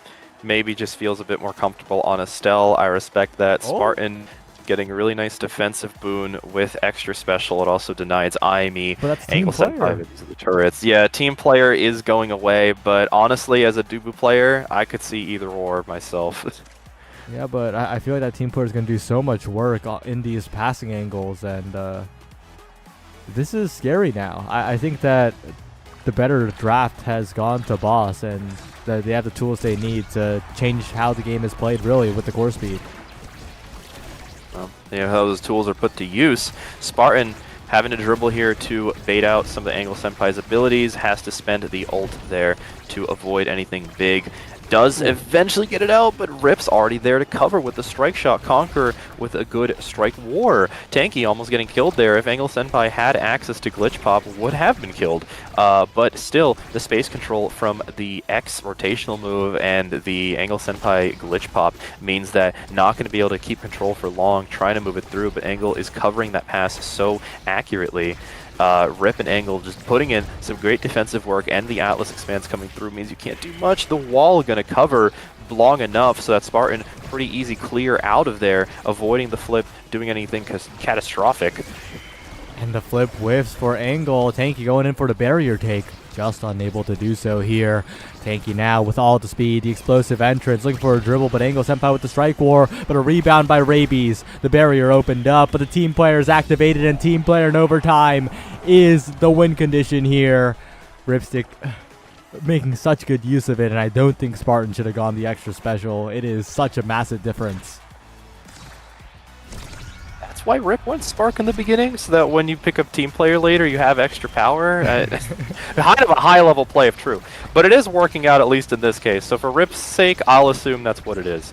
Conquer immediately gets access to the core. Not going to make much of it thanks to the Ravy Spartan defense duo here. Still, though, great passes between Angle and Conquer, even if they don't lead immediately to any barriers. Now it's Ravy's turn and Tanky to try and move it through, but instead Ravy's is going to get a few bruises from Conquer, moving back to attack. Now Spartan has to do a bit of a 1v2 here as Ravy's out of commission, but Ravy's is now back, and the play is saved. Barriers still both up for Rip's side, but goes one as Tanky wins the strike war. Spartan uses the log very effectively, but it's not enough. The X rotations are coming through. No out clear covered, which means Angle gets a very clean out clear over to Conqueror. Again, Tanky gonna have to find an opening here, but so many Atlas abilities means that there's not a chance, and the flip not gonna lead to anything, but Conqueror now has the core and the strike warring and the size and the flip. Yeah, it was good by Spartan at the start, but they just couldn't get it out of the corner. The firewall sentry was incredibly weird from Angle, but it actually ended up blocking off the bottom side, so Spartan didn't clear that way, and it ended up working out for them. They burn all their abilities in the corner, but now that Spartan zoned away, and that's one barrier taken, and It looks like Boss are just so comfortable in this game. Not Ripstick though. Panicking a little bit there. All good though. Makes it work. Barrier still up. Angle finds a nice glitch pop to get it away. Does have to end up flipping. Spartan chooses to flip as well. Ends up being a little too aggressive though as Conqueror reads the flip and takes it back. Tanky now also spending flip, but isn't going to get quite the angle that they need to make it work. And the Conqueror is large and in charge and has 2 size awakenings, and the X Maximus means that very difficult to strike war this X. Yeah, and the thing is, right? Rabies is succeeding on offense, but hasn't really had too many chances to go on offense. Same with Tanky, where they tried to push it in the corner aggressively, but they just can't keep it there long enough, and eventually it slips away. Eventually the team player can be activated, and eventually the passing plays are just superior from the team of Boss. And the awakening pickups are superior for the team of Boss as well. The 1-2 punch, Angle Senpai is going to kill for real now, and Missile Prop is the Atlas unlocked. Nah, Atlas definitely happy to have that, especially because you also got Spark of Strength. Again, I guess it was the secret Atlas pick all along. Means more damage, more core, speed. Either way, though, Ravi's going to have to spend the dodge early as the aggression comes out. But Dubu roll does go away. Gravies, though, great save. A little bit early usage of the portal, though, not what we're looking for. And now you have the core stuck in there thanks to the weird Dubu wall. Classic Dubu scenario. Now you're going to have to strike war. The Conqueror, who's in there, but not in there enough. Spartan finds a way out. Rabies almost cuts the pass, but just wisps. But it's still enough to defend as Tanky gets access to the core yet again. Yeah, now the Conqueror just going in for the solo goal here. Angle Senpai maintaining possession as well. They get it away, but it just goes into the hands of Ripstick, who just team player passes it right to the center of the map. This game plan from Boss is looking so coordinated, so stable. And it's doing a lot of work as they flip it through, find the goal, the hit stun just for good measure. And Boss with a very dominant game here. They also already both the other players have flips. Spartan and Tanky have a flip and are close to flip, but Rabies unfortunately was getting hit so much by the enemy abilities that just didn't have time to build any meter, and that means their that Gas Leak's energy economy is a little bit behind. Just a little bit here. Tanky looking for an individual outplay, but there's the 1-2 punch. There's a flip for the KO as well. The power play activated now, and Rabies interrupting for now. Cut 2 passes, but it feels like the stalling. It is good, yes, but it's only stalling the inevitable here. As once again, Angle Senpai threatening, forcing out evades. Conqueror in the mist. But, you know, they are holding. The Gas Leak are holding, and maybe they'll be able to get it out of the corner. Yeah, and does find a way out there. Very good 2v1. Cool. Now Now has to deal with all the Rasmus abilities. Rip's not going to find an opening. I guess they were out on Atlas abilities in that case. Conqueror does move it through the portal, which gives a very good chance for Angle to set up into the IME turret. Good impacts there, but Rip finds a nice strike to avoid all of them. And again, the passes between Angle and Conqueror are so well placed here, and unfortunately just not being covered enough to prevent Boss from running it. The Rasmus ult unfortunately just moving it back, but Tanky does get access to the core yet again and uses it with the weak hit of the primary. Bit of an early strike by Angle, a bit awkward, and that's 1-1, and those are the goals that Gas Leak needs. But the question is, can you replicate that, right? Because that was just like a really awkward end to the point, where Tanky was the one making all the breakaway plays, and this is a lot more replicable though. Great Tofu Fortress, great pressure in the corner, but only one barrier goes down. He's taking the initiative this time to actually cover the out clear, which is good because you can keep the play up that way. Tanky, though, taking way too much damage. Use it or lose it. The flip comes out, but barrier is not taken. Conqueror does at least take away Spartan's flip. Barrier is eventually taken. Again, Tanky just going to be out of the play, but I mean, so is Conqueror. How many? There's not even. It's just 2 sparks. I mean, I guess Dubu Wall is powerful, but dang. Yeah, and now it's Angle Senpai, though, winning a strike war against the goalie, taking it against the much larger Dubu here, and that's going to mean an open net. Rips it with a flip available. Flips air, but all good. And now a flip for Angle Senpai. Goes for the passing dribble. Goes for the strike war win. Is the Conqueror. The Conqueror is strike warring everyone, it seems, and a brawler that's doing that is probably winning. No, that's especially with X and the size you can gain. That's definitely what you want to do.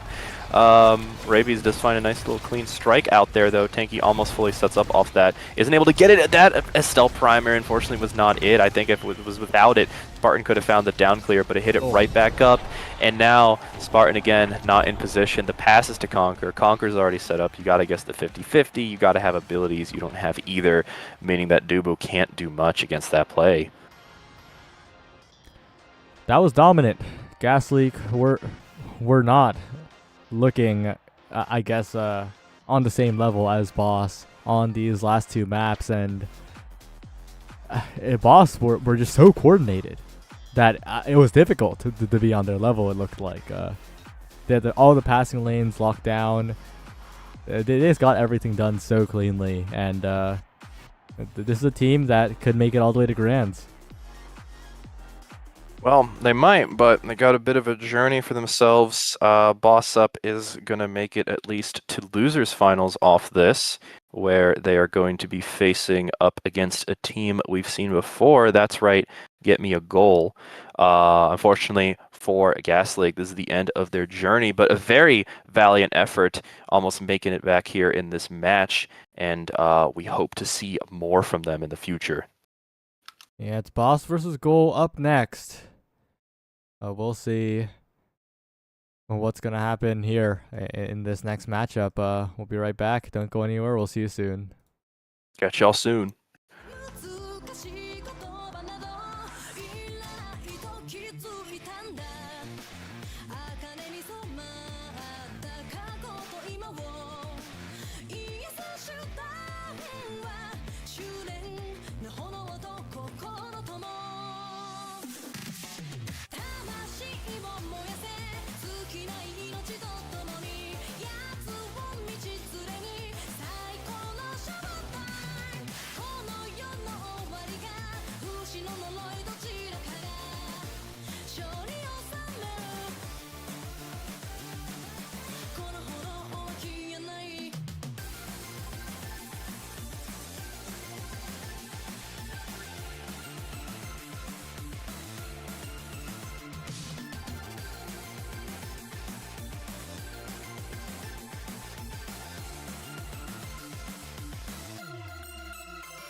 Hello, everyone. It was a little awkward how we got here, but we're in the grand finals of ISS Season 3. It's Get Me a Goal versus the Cutie Patooties, and Cutie Patooties, the fan favorites, on winner's side right now. How are you doing, P Flair?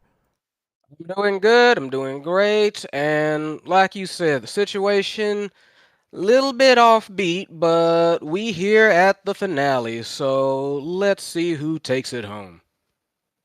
Yeah, we're heading on to Oni Village. And on Oni Village, we're going to see a lot of core control here. And I think I heard is the lobby bugged? Let's hope not. Well, we're It stuck. is. Yeah, we're stuck on a loading screen. That's rare, but it looks like the lobby is bugged. And yes, there will be a bracket reset if necessary. I hope it isn't, because then we would go incredibly late. But yeah, Ye- I mean, it's it's been a wild ride for ISS in general. So I know the all six of them are looking to finish this up, finish strong, and move on. Also, maybe get some sleep. yep. It looks like yeah, once the loading bug resolves, we should be back into things. You don't see the loading bug much nowadays. I wonder why it happened. It almost never happens nowadays. And maybe some central server weirdness. What the hell? This doesn't usually happen.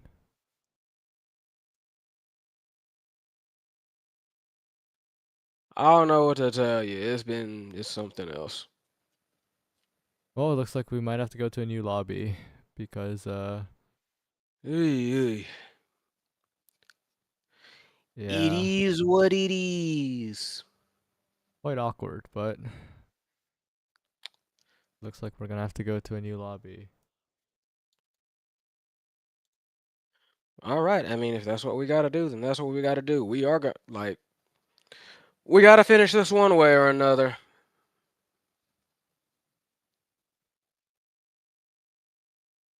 Yeah, so I'm trying to get communication from the teams. I need them to talk to me. I'm typing in the SRTG chat. And I'm not getting the details. Talk to me.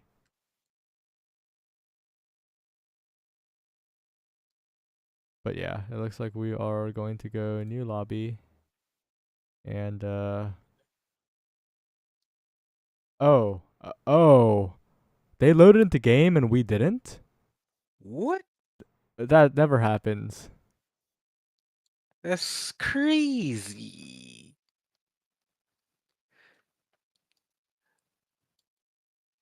How do you even resolve that? That never happens. Usually the lobby just like breaks entirely.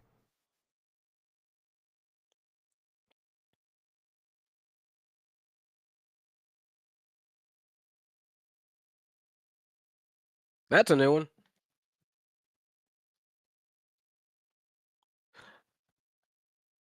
They're talking about the game, I think. Mm, Well, I'm pinging them. Cutie Patooties know, but Cutie Patootie aren't the lobby host, so mm. um And as for the chat, if y'all didn't listen to me at any time in like the past several broadcasts, you should know my favorite OS character, Luna, number one with the bullet. Although I do like Octavia as well, and I also like Juliet. Although Juliet is kind of like just a fallback, but but those are easily my top three. yeah, well, I've really bad news for you. What?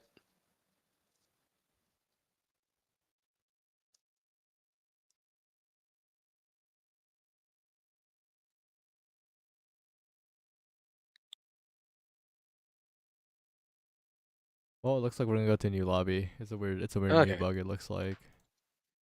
all right. Well, I'm bouncing out.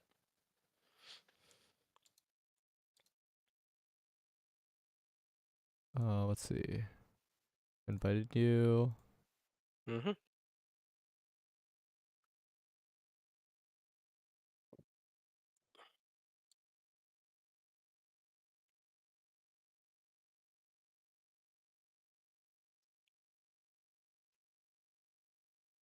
All right. All right. Okay. Okay.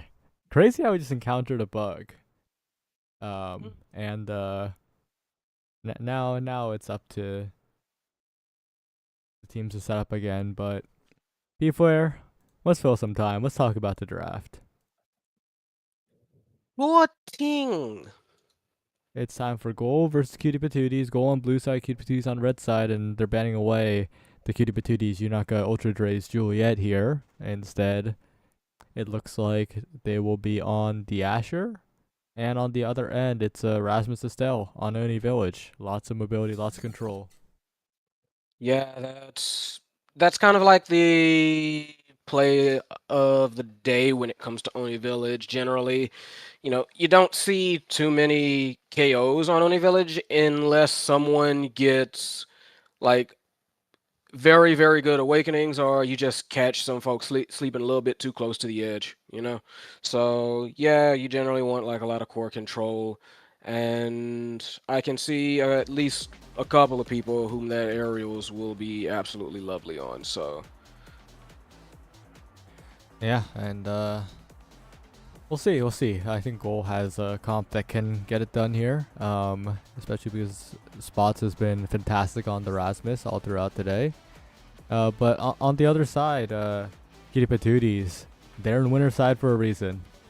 yeah, and it's going to be very, very worrisome to like get past that nearly impossible combo wall of Asher and Kai. Just the way they operate. I'm assuming like we're playing like Asher forward here. If not, then bit of a different story. But from what I recall, they're very good on like that front line. While Dubu is Dubu, and that big hamster is going to always put up that wall. Yeah, we'll see what happens here.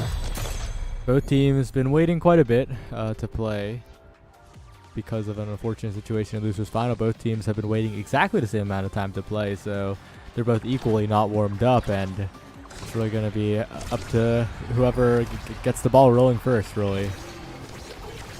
Yeah, and from the looks of things, it is going to be Goal. I mean, their aggression is something to be noted and watched out for, but if you can get past that, then there are lanes of attack. Ooh, really good save by Torn, and now Unaka in position. Symbiotic Sweater needs to keep up though, and Spots and Solus have the priority in rotations here. What a hook from Spots, level 2 before the goalie, and finds the first goal. Very nice. Spots, Rasmus, classic combination, and they're gonna have to also keep an eye on that. Spots, like you said, has been playing like absolutely absurd pretty much this whole season, so they've got to know that that's the problem right there. That's a problem, and they're going to have to solve it if they want to take this away. They can't just ignore it, and I don't even think it would be a good idea to try and like play around it. Just you've got to handle it.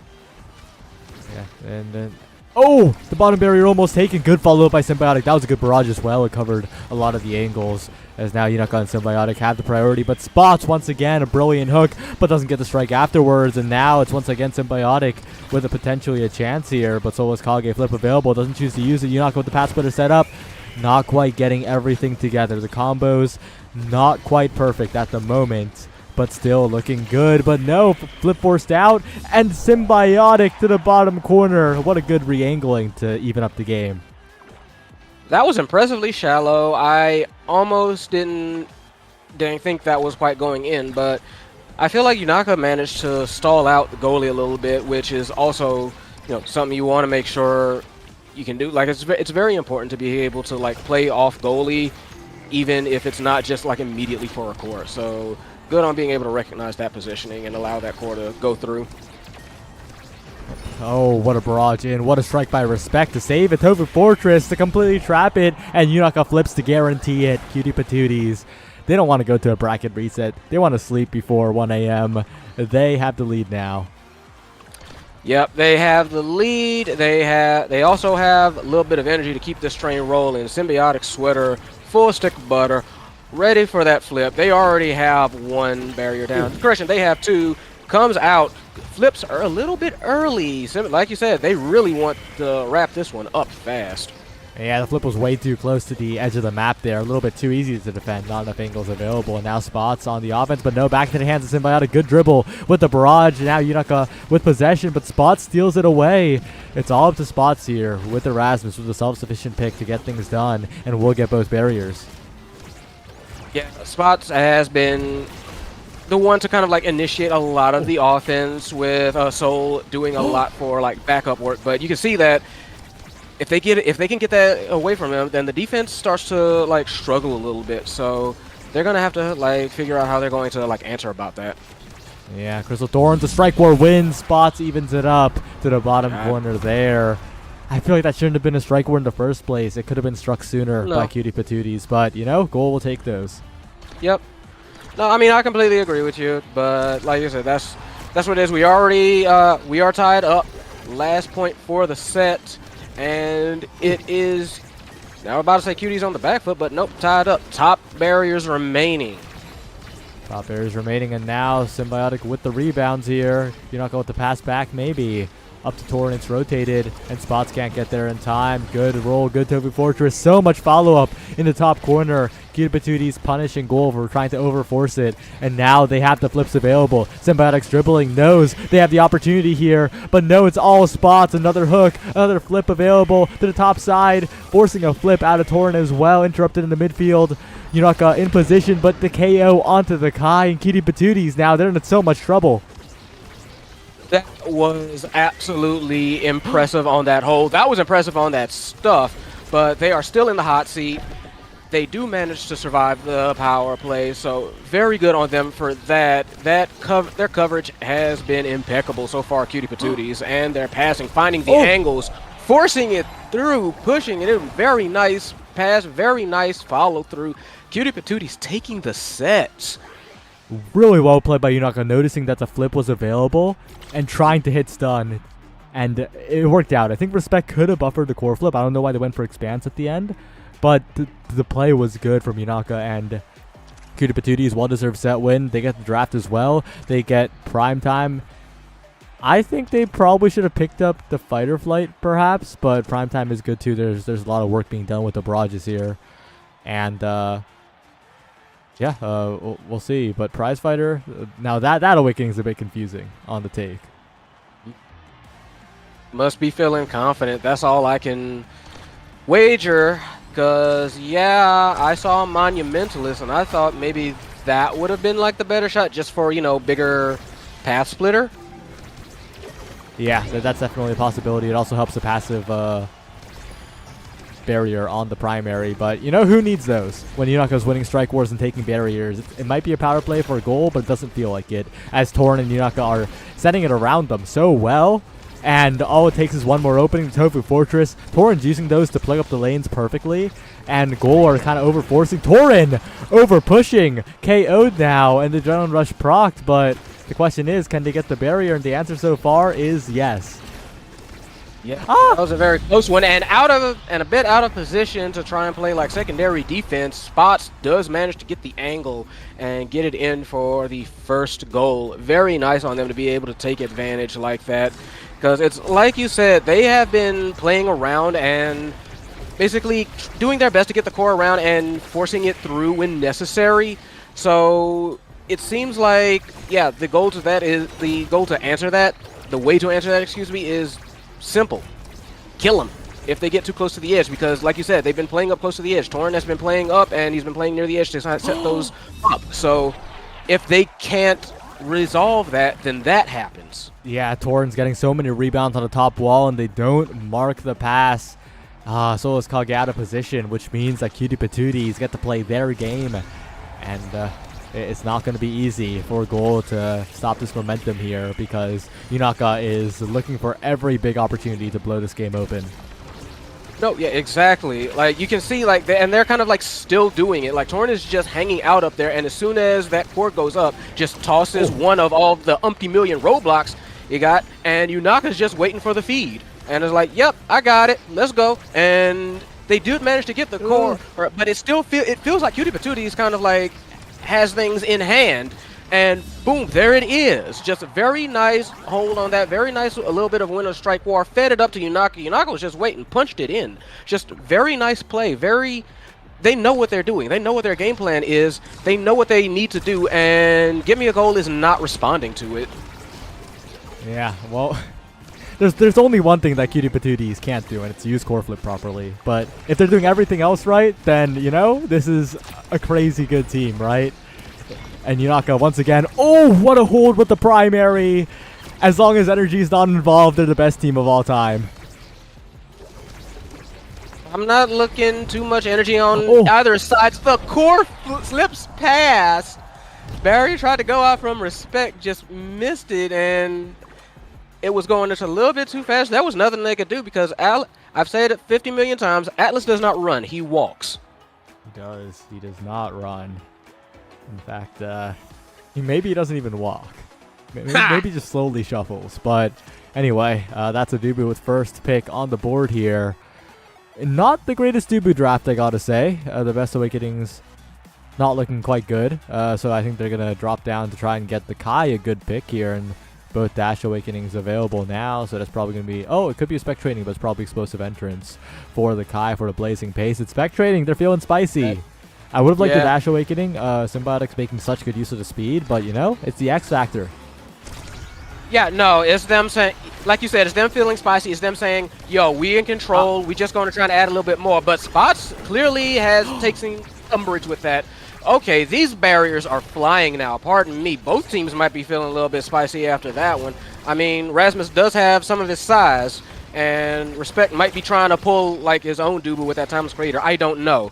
But yeah, things are getting a little bit heated now. Oh, and Yunaka with the KO. Respect gets there in time, and Torrent's walking all the way up the somersault. No, Torrent! You saw the hook go out, but it's all good. They still keep the goal alive, but that could have been a goal for them. Yunaka almost getting in there, and Symbiotic Sweater building up a lot of meter. Solus in position. The Crystal Thorns, but the log is stronger. And now the rebounds are coming in the barrages. Yunaka setting up, but this top corner is looking scary now. Symbiotic dropping back to help perfectly. And now with the flip available here, a chance for redemption to the top corner. They get it done. Very nice. I definitely saw... I didn't see that coming, but I immediately saw like the game plan. The flip came out, and everybody was thinking that's going to the south corner. You just said, nope, made you look, punched it straight in. Yeah. Also, I got kicked out. You got kicked out? Okay, I'll stream. But yeah, it is looking quite good. Oh no, things are lagging. Give me a second. Oh no, this is not good. Okay, we should be back. All right. Yunaka, a lot of meter built up here, and Respect under a lot of pressure. Barrier taken already. The Giga Blast with the Spec trading the barrage into the corner. Yunaka, just use the flip. You're in front of the net. Just use the flip, please. Torrent has the flip now, though. Pass to Yunaka. Perfect chance to use the flip. And baits it out from Respect. All good. 1 point away from taking this first game in decisive fashion. Cutie Patooties. Yunaka was like, oh, you want me to use my flip? How about this? How about I take a flip as well? Very nice timing on that. Just slotted into the top corner.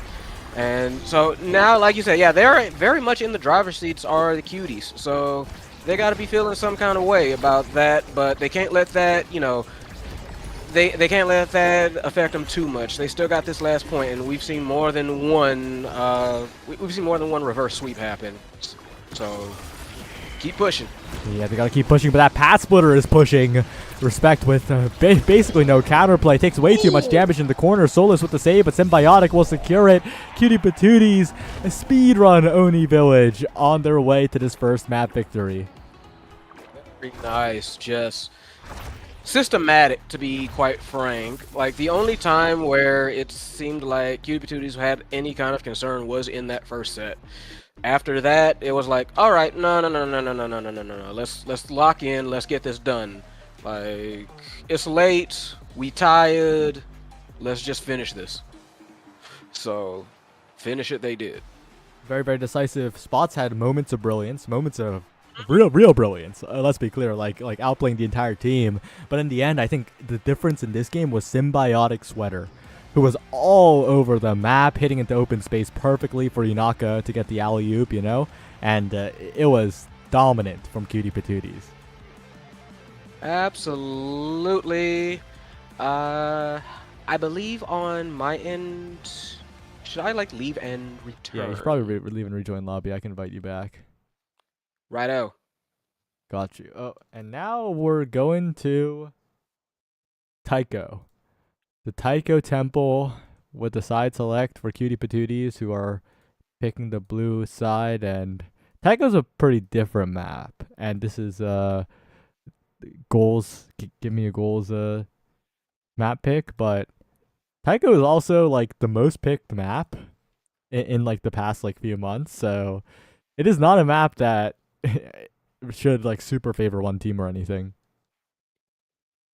People love the chaos.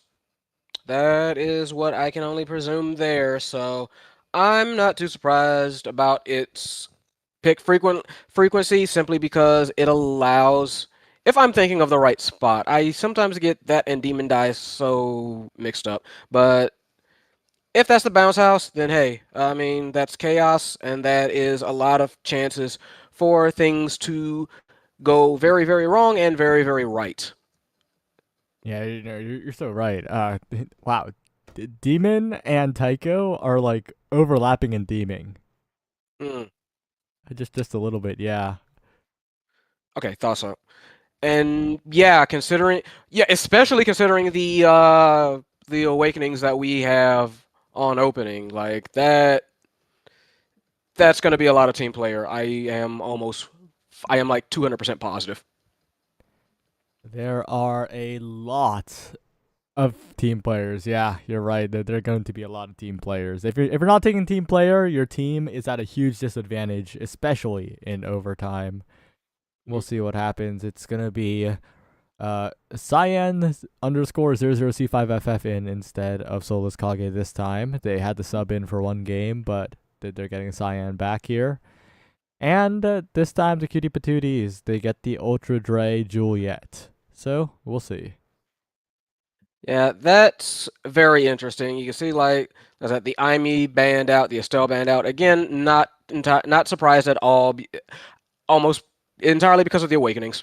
Although Juliet, team player, that's also very scary. Juno comes into play. That's going to be quote unquote fun. Yeah, the Juno gonna be pretty interesting. We'll see how Light Sky does on it. As they pick up the Makugoli as well for respect. On the other side, Torin once again on the Dubu, looking comfortable on the Dubu, and Symbiotic comfortable on the Kai, looking comfortable on the Kai, looking really good on the Kai, importantly, in the previous game. I like Cutie Patooties comp, not because it's like particularly crazy or anything, but just because it looks like they're super comfortable on it, and that wins you late night series. Yeah, they know what they're doing with these characters, so yeah, you can kind of see the game plan for all of them. And like you said, nothing super surprising, but on Taiko, on Taiko the map itself is surprising enough. You don't need any surprises with your team. You need to I've said this before, you need to figure out whether you're going to control the chaos or embrace it. I usually prefer game plans where people just like embrace the chaos and let things just fly. But we're going to see how both of these teams manage to handle things as we go in, I believe. Yep, heading into the potential final game of ISS here. We can end before 1 a.m., maybe. If Cutie Patooties are the GOATs, maybe. And anyway, no bias, no bias. We're heading into this Taiko Temple game. Again, Cutie Patooties on comfort. I'd like that for them. On the other side, get me a goal. This is a comp that has a very high ceiling. They can get it done with this comp, but the question is, can they coordinate and can they get past Symbiotic Sweater on the Kai? Yeah, that pretty much is going to be the question. Because, yeah, like you said, this team has a lot of potential. Juno can cover a lot of space. Mako can allow for, honestly, a lot of surprisingly effective core control and just, being able to speed them up, which would definitely help that Asher. So you can see the vision. Like, it's there. It's a good vision. It really just, it's a simple statement, but it comes down to execution. Like, can they actually pull it off against this team? Yeah, will they be able to do so is the question. We'll see as we head into the game. A team player abounds in this one. Count the team players. I see not many, actually. We were wrong completely. Only 2 team players. Everybody else taking twin drive. They want those extra secondaries. So excuse us. But here we go. In particular, I am looking at that Juliet to go head hunting. Yeah, that Juliet's going to do a lot of work. But speaking of headhunting, that Asher, right? Spots can dash punch as well. You got to watch out. You cannot be caught sleeping near the edge here. You might get saved by a random drum, but otherwise you are gone. And the chip damage also proving to be quite the factor here. A good jump away from Cyan, the twin drive, allowing for even more evades from this Juno. So they don't have to worry about the Juliet nearly as much. But, we'll see. We'll see. Early on in the game. Yeah, still very early days. Nice pass there, try and get it out. And there goes the first one. Yunaka slugs them. And probably the first minute to come as they try to converge on the goal. They do. Symbiotic Sweater with the finish. The barrage just to make absolutely sure. First goal in favor of Das Cute. Ah, that's such a rough KO as well, right? Respect had full meter and was the goalie and got caught out. And that's something you have to be even more careful of now as the Mako. You get slowed down even more while holding secondary. You're a sitting duck. Use energy burst, Yunaka says. Probably a self-directed ping there. But the barrier still staying alive. Really wants to use the flip after the barrier take. Chooses to use it impatiently and gets punished a little bit. Yeah, they are still in a good, solid position, though. They do take that second barrier, and here comes that possible second one. Yunaka, though, is looking low, so they have to try and guess like whether they're going for it is worth it. They do not. They do get another barrier taken from them, but that barrier is going everywhere. Nice bounce off the center, the punch to stun, and the core goes in. Beautiful play by Yunaka. Such patience, such counterplay against the Slimes as well. There were Slimes in the way. It worked around them. Off the backboard into the dash punch, and Cutie Patooties, they are looking primed and ready right now as another barrier is taken across the map. Yeah, 2 barriers, in fact, trying to finish it off real fast. Flip comes out, no sail. Goal are desperately trying to make this not be like essentially a 6 and out. So they are having to fight very hard for this, but that means trying to find a way to overcome this incredibly consistent and incredibly strong symbiotic midfield defense, as well as this Yunaka just completely threatening. Already showed what they could do with one chance. So you can see why they're constantly getting beat down on. Just a very scary situation for Get Me a Goal that they are trying to navigate, although unsuccessfully at the moment. Wow, they do so much chip damage. Symbiotic just burns the barrage to damage the Asher, and it's well worth it. As another power play is here for the Cutie Patooties. Looking for a pass up, Torn on the top side. Log, no, the core gets past and a barrier taken on the other end. Yunaka low now, bounced off the Pat Splitter, but the Pat Splitter looking dangerous on the other end. Crazy bounces off the center as well as the Cutie Patooties. They weather the storm, and what? Wow, that was Yunaka trying to hunt a little bit for respect, got bounced into the bottom drum and bounced straight into the goal. That was sick, and now it was Give Me a Goal's time there to try and get something happening, but they did manage to weather the storm. Yunaka is back. They need to find some way to break this ironclad defense. Yeah, it was scary for Torn for a little bit, but it's Symbiotic Sweater, Giga Blast to displace respect, and a shot in before the Mako can reach. The Cutie Patooties a dominant first set win and yeah, they're playing so well. Yeah, no, and good awakenings I'm seeing here. Honestly, it's kind of an embarrassment of riches for Cuties, although that's certainly not to say Gold does not have any options themselves, but I'm leaning definitely Cuties here, Yeah, like already. the hot shot denied, the Deadeye taken. They can focus down people, and they deny the Juno the win condition. The only thing to really be concerned about is maybe the extra special respect. Good Ensnare Drums usage might save them a little bit here. But other than that, well, we'll see. Yeah, although that pass splitter came very close to taking out Yunaka. Yunaka still looking low. Very scary at the moment, but like honestly, it's still a bit of a large hill to climb for them. Weird bounce off the center. Well, not a weird bounce, but they had a shot, and Torin managed to save it at that point. And they do manage to take out Symbiotic, so maybe something's happening on their side for Get Me a Gold. They are not trying to go quietly into this good night. Yeah, Spots with the hit stun, making sure Torin can't reach, and a good slide redirect by Cyan to the top side. That's a big goal for a goal here, but they'll need a lot more than that. My game crashed. My game straight up crashed. No way. It's Okay, well, it's gone. It's out. Back to the screen share we go. You got it? Yeah, I'm up. Okay, something doesn't want me to watch this game, but we gonna do it anyway. Yep. Well, we'll see. Spots with the flip available is big, but Yunaka building up those prize fighter stacks now. Already a KO, a big power play now. They're rotating the core around the passing plays back and forth.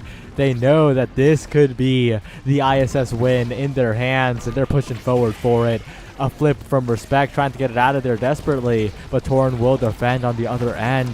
Symbiotic almost taken out, not quite, and with no meter, the Beta Juliet combo, Flame Flurry into Dash Punch, no elusive, means it's real, and that's the goalie gone. That's another prize fighter stack, but Cyan keeping it away, not quite enough. Yunaka, one shot's all it takes. The slime is good, and they get it out there, but Gold, they're still on the back foot. It is incredible how Cutie Patooties are playing, even managing to recover from the slight mistakes that they have right there. Giga Blast goes out, was clearly expecting a slightly different bounce than they got, and Respect almost not anticipating that bounce. Good defensive hustle from their end as this core is flying around. Red cores everywhere. Don't blink, you might miss something, and that goes for everybody in and out of this game. It's a team player moment right now as it gets sent forward once again. Yunaka in position, trying to get a hit stun, not quite enough. They're not playing with the open net quite enough, I feel like, but there's a flip available now. Yunaka could cash out at any moment, doesn't choose to do so right now as the core rotating all the way around. I guess there's a reason why Ultra Dre's not using flip. They get it done anyway. Maybe, but nice stun slash hit slash Dre just like, I'm just gonna do everything. Okay, great, fantastic.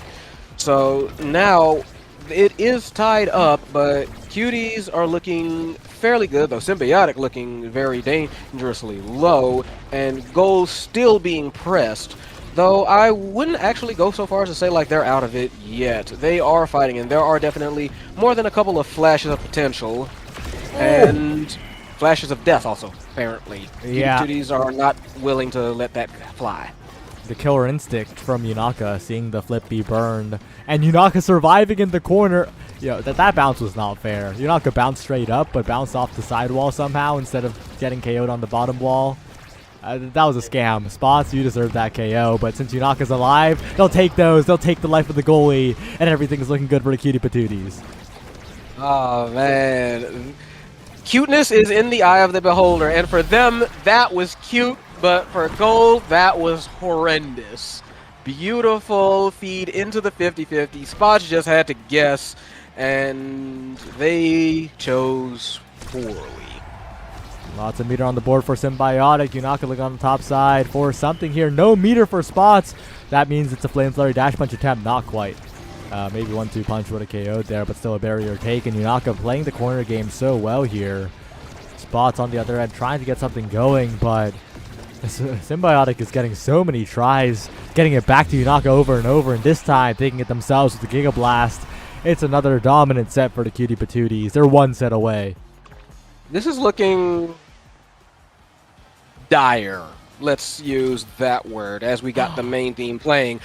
Juliet on top, right up front. Take your freaking pick. Built different. Might 1-2 punch. It's a 1-2 Embarrassment. punch. Yeah, it's got to be that 1-2 punch because been slugging all this game. Embarrassment of riches. But Cutie Patooties feeling very cute. Some extra gloves, a little bit of glitz and glam there. Some specs. Got the shades on. Got the dog. Got the mascot going. Whatever they want. It's all cute. This is a set where Cutie Patooties are looking to style on him. That's Spec Training Giga Blast, Spec Training and Deadeye Giga Blast for Symbiotic here. Basically able to KO the goalie if there's any sort of misposition. And Yunaka, of course, 1-2 punch prize fighter. That is a huge threat. It's just making it so that goal can't really play their game. Yeah, no, Yunaka is going to be... Yunaka is a predator right now, so watch out. They are on the hunt, but Symbiotic Sweater, sniper, just very dangerous, or maybe a howitzer, whatever you want to call it. These are some very scary folks right now in this set. Could be the finale, but it's clear that they do not want to go out with a fight, but a wild bounce, and Yunaka just like, yo, what's good? And just gets bounced into the corner. Like, this game does not want goal to win. There is nothing going in Cutie Patooties' favor right now. Although that KO is nice. It's a nice bit of a it's a nice something, but they need to make something happen of it. Yeah, absolutely. Torn with the flip available, flips it defensively to the other side of the world. And that means that it goes all the way around, back to spots. Big opportunity now, and Torn incredibly low. This goalie needs to start walking away. Gets KO'd, and now Symbiotic Sweater stuck on the defense, but has plenty of tools to do so. It looks like barrier still taken. Flip available for Cyan. A Giga Blast to make space. Will stall out for a little bit here. Rebound to the bottom side. But Symbiotic Sweater with the Strike War gets it out of there. And Torn gets it out one last time. Symbiotic, another Strike War win. It is dominance from the Cutie Patooties. Even if they lose this point, they outplayed so much. But Symbiotic gets killed again. Got caught acting a little bit too fresh. Spots was right there, said, no, you don't get to play this game anymore.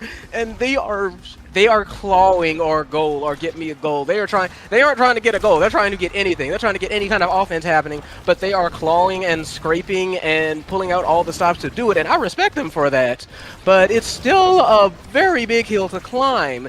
But hey, if they can keep climbing, then go for it. As the flip comes out, no sail on the barrier take. This defense is just impressive. It takes so much for a drop of blood. Yeah, Torn's holding on quite well here, sending it away, rotating core up to Symbiotic. Good interruption by Cyan, and a rear misstrike by Torin will mean that goal will get a little bit of momentum here. The barrier's still not taken though. Torn's clearing out at the perfect time. Finally, Spots will get it done, and a good strike shot by Respect to keep the pressure going. That back pass down to Spots as well. The goal are on another level right now. It feels like they've woken up. Yeah, for sure. This is almost like a different team right now. The passing is very good here. They are doing an excellent job at holding. Even their offensive push is actually very good. It's just the defense is astounding right now from Cutie Patooties, but that is not to say anything as this core goes at sonic speeds. One barrier down, two barriers down. It is open nets both sides. Cutie Patooties do not want them to get any momentum. Beautiful bounce. Better kill. Spots again on the warpath right now as they try and get something going on this offensive push. Yunaka, I'm begging you, please use the flip. It is such a dangerous spot, but they're still alive somehow, the Cutie Patooties. And it's Cyan, but the Tofu Fortress stops it. Now an impossible defense for Torin, but possible if you're Torin. Yunaka doesn't need the flip when Cutie Patooties can do anything. Oh, yeah. Anything is possible. That is sick. Torin might be looking at you saying, what did you say about impossible? Check this noise. We gonna score now. Yunaka, play my song. Trey, play them beats. Yunaka now incredibly low, but it's Yunaka time. It's just Cutie Patooties. It's their day. It's about who plays better on the day, and we know who's playing better on the day. Oh god, and it's like 2-on-2 all of a sudden for a brief period of time. It is like ghoul or scrapping. I'm not even trying to like super glaze Cutie Patooties. They're just playing that good. Ghoul are playing good. Cuties are playing better. That's the crazy thing about it. Wait a second, Goal might have what it takes here, but no, another rebound off with the drum. Almost a barrier take for Yunaka, but a strike war win by Symbiotic. Another strike war win by Yunaka. This could be the final goal of this ISS season. Spots in position, but so much on the defense available. Flip available for Torin as well as they rotate it around. Yunaka waiting for the perfect opportunity. Not quite this time, and Spots will strike for the flip. Okay, doesn't use the flip. Big chance for a goal here. Yeah. This is all that they have right now. They are a little bit ahead in injury. Spots has a flip. They need to get this and try and get some kind of momentum. As like the specials are going out, Giga Blast is going out, Tofu Fortress is going out, it's raining, it's pouring, but they trying to weather the storm or get me a goal. And if they can, there might be just a little bit of light at the end of the tunnel. Spots went for it, and it didn't kill. Oh, Thorin rolls forward, takes out Cyan, and that could be the final KO here as one barrier goes down. On the other end, it rebounds, a pass through to Yunaka, looking for the perfect opportunity here. A Giga Blast to Aura Farm one last time, not quite. But the goalie KO'd. Yunaka does it again when you need it to happen. The Ultra Dre Juliet is there. It's an open net now as they're walking the core forwards. Tofu Fortress for good measure. Another KO for good measure. Cyan saves it, but that'll be it. Torin, Cutie Patooties, they win this ISS season. That was... I'm not going to say that was cute from Cutie Patooties because what we saw there was anything but cute. Let's be real about it. But what it was impressive. The incredible team play from them, just the incredible offense, the incredible, period. Cutie Patooties, what did they do? The incredible. Just everything they did was on point. Had a few blinks, but I mean, like if you're launching attacks at like 500 miles per hour, you can blink a little bit. That's fine. Cutie Patooties just walked in, said, "This is our game, Holmes," and proved it. Yeah, and heading into today, I think prediction was that this would be the closest ISS, and it still is, right? The closest OSAS ISS. Generally, there's a team that dominates this time. Up until the very end, there wasn't, but on the final day, Cutie Patooties, they woke up and they chose to win. Yeah. Feeling cute, might win the tournament, no big deal. All right, it looks like we're going to head down and interview them real quick. I'll drag you. We need to speed run this, but thank you, Cutie Patooties, for keeping us before 1 a.m. Eastern. Yeah. Wait, I dragged the wrong person. I didn't drag P-Flare. No, P-Flare, don't leave yet. Okay. We're good. Wait, I need to disconnect, reconnect. Okay. We're back. We're good. And Let's go. Cutie Patooties, how does it feel to win? It feels amazing. Feels so so good. awesome. So, Yeah, you guys went absolutely insane on those last two games. Mad props to you. I am curious, Yunaka, how did you feel? Like you got the Juliet and just kind of like went to town, but I've got to ask, how did you feel about the game itself deciding you are worthy, you will be spared? I definitely didn't pay off Aesop's smile. that bounce was illegal. Spots That that was that one so KO. funny.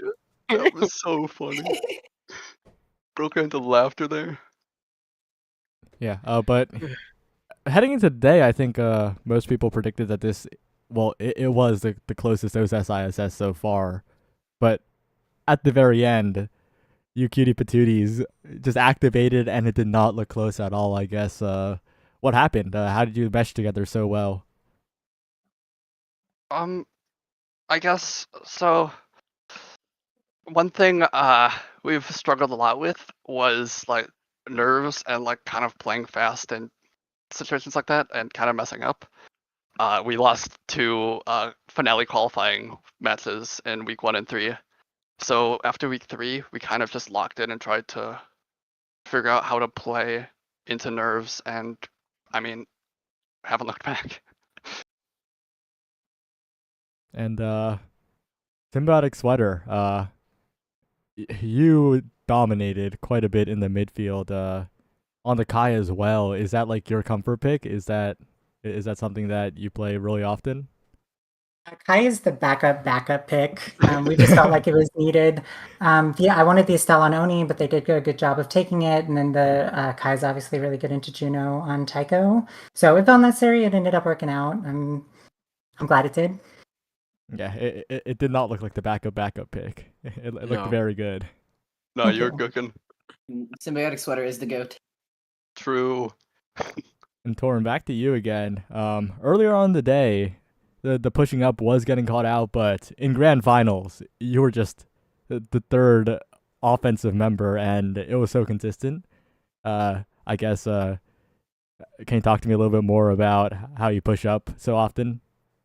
Yeah, I guess pushing up is, I don't know, it feels really good because we can get like that 3-character offense going and get like a bunch of pressure for a long time.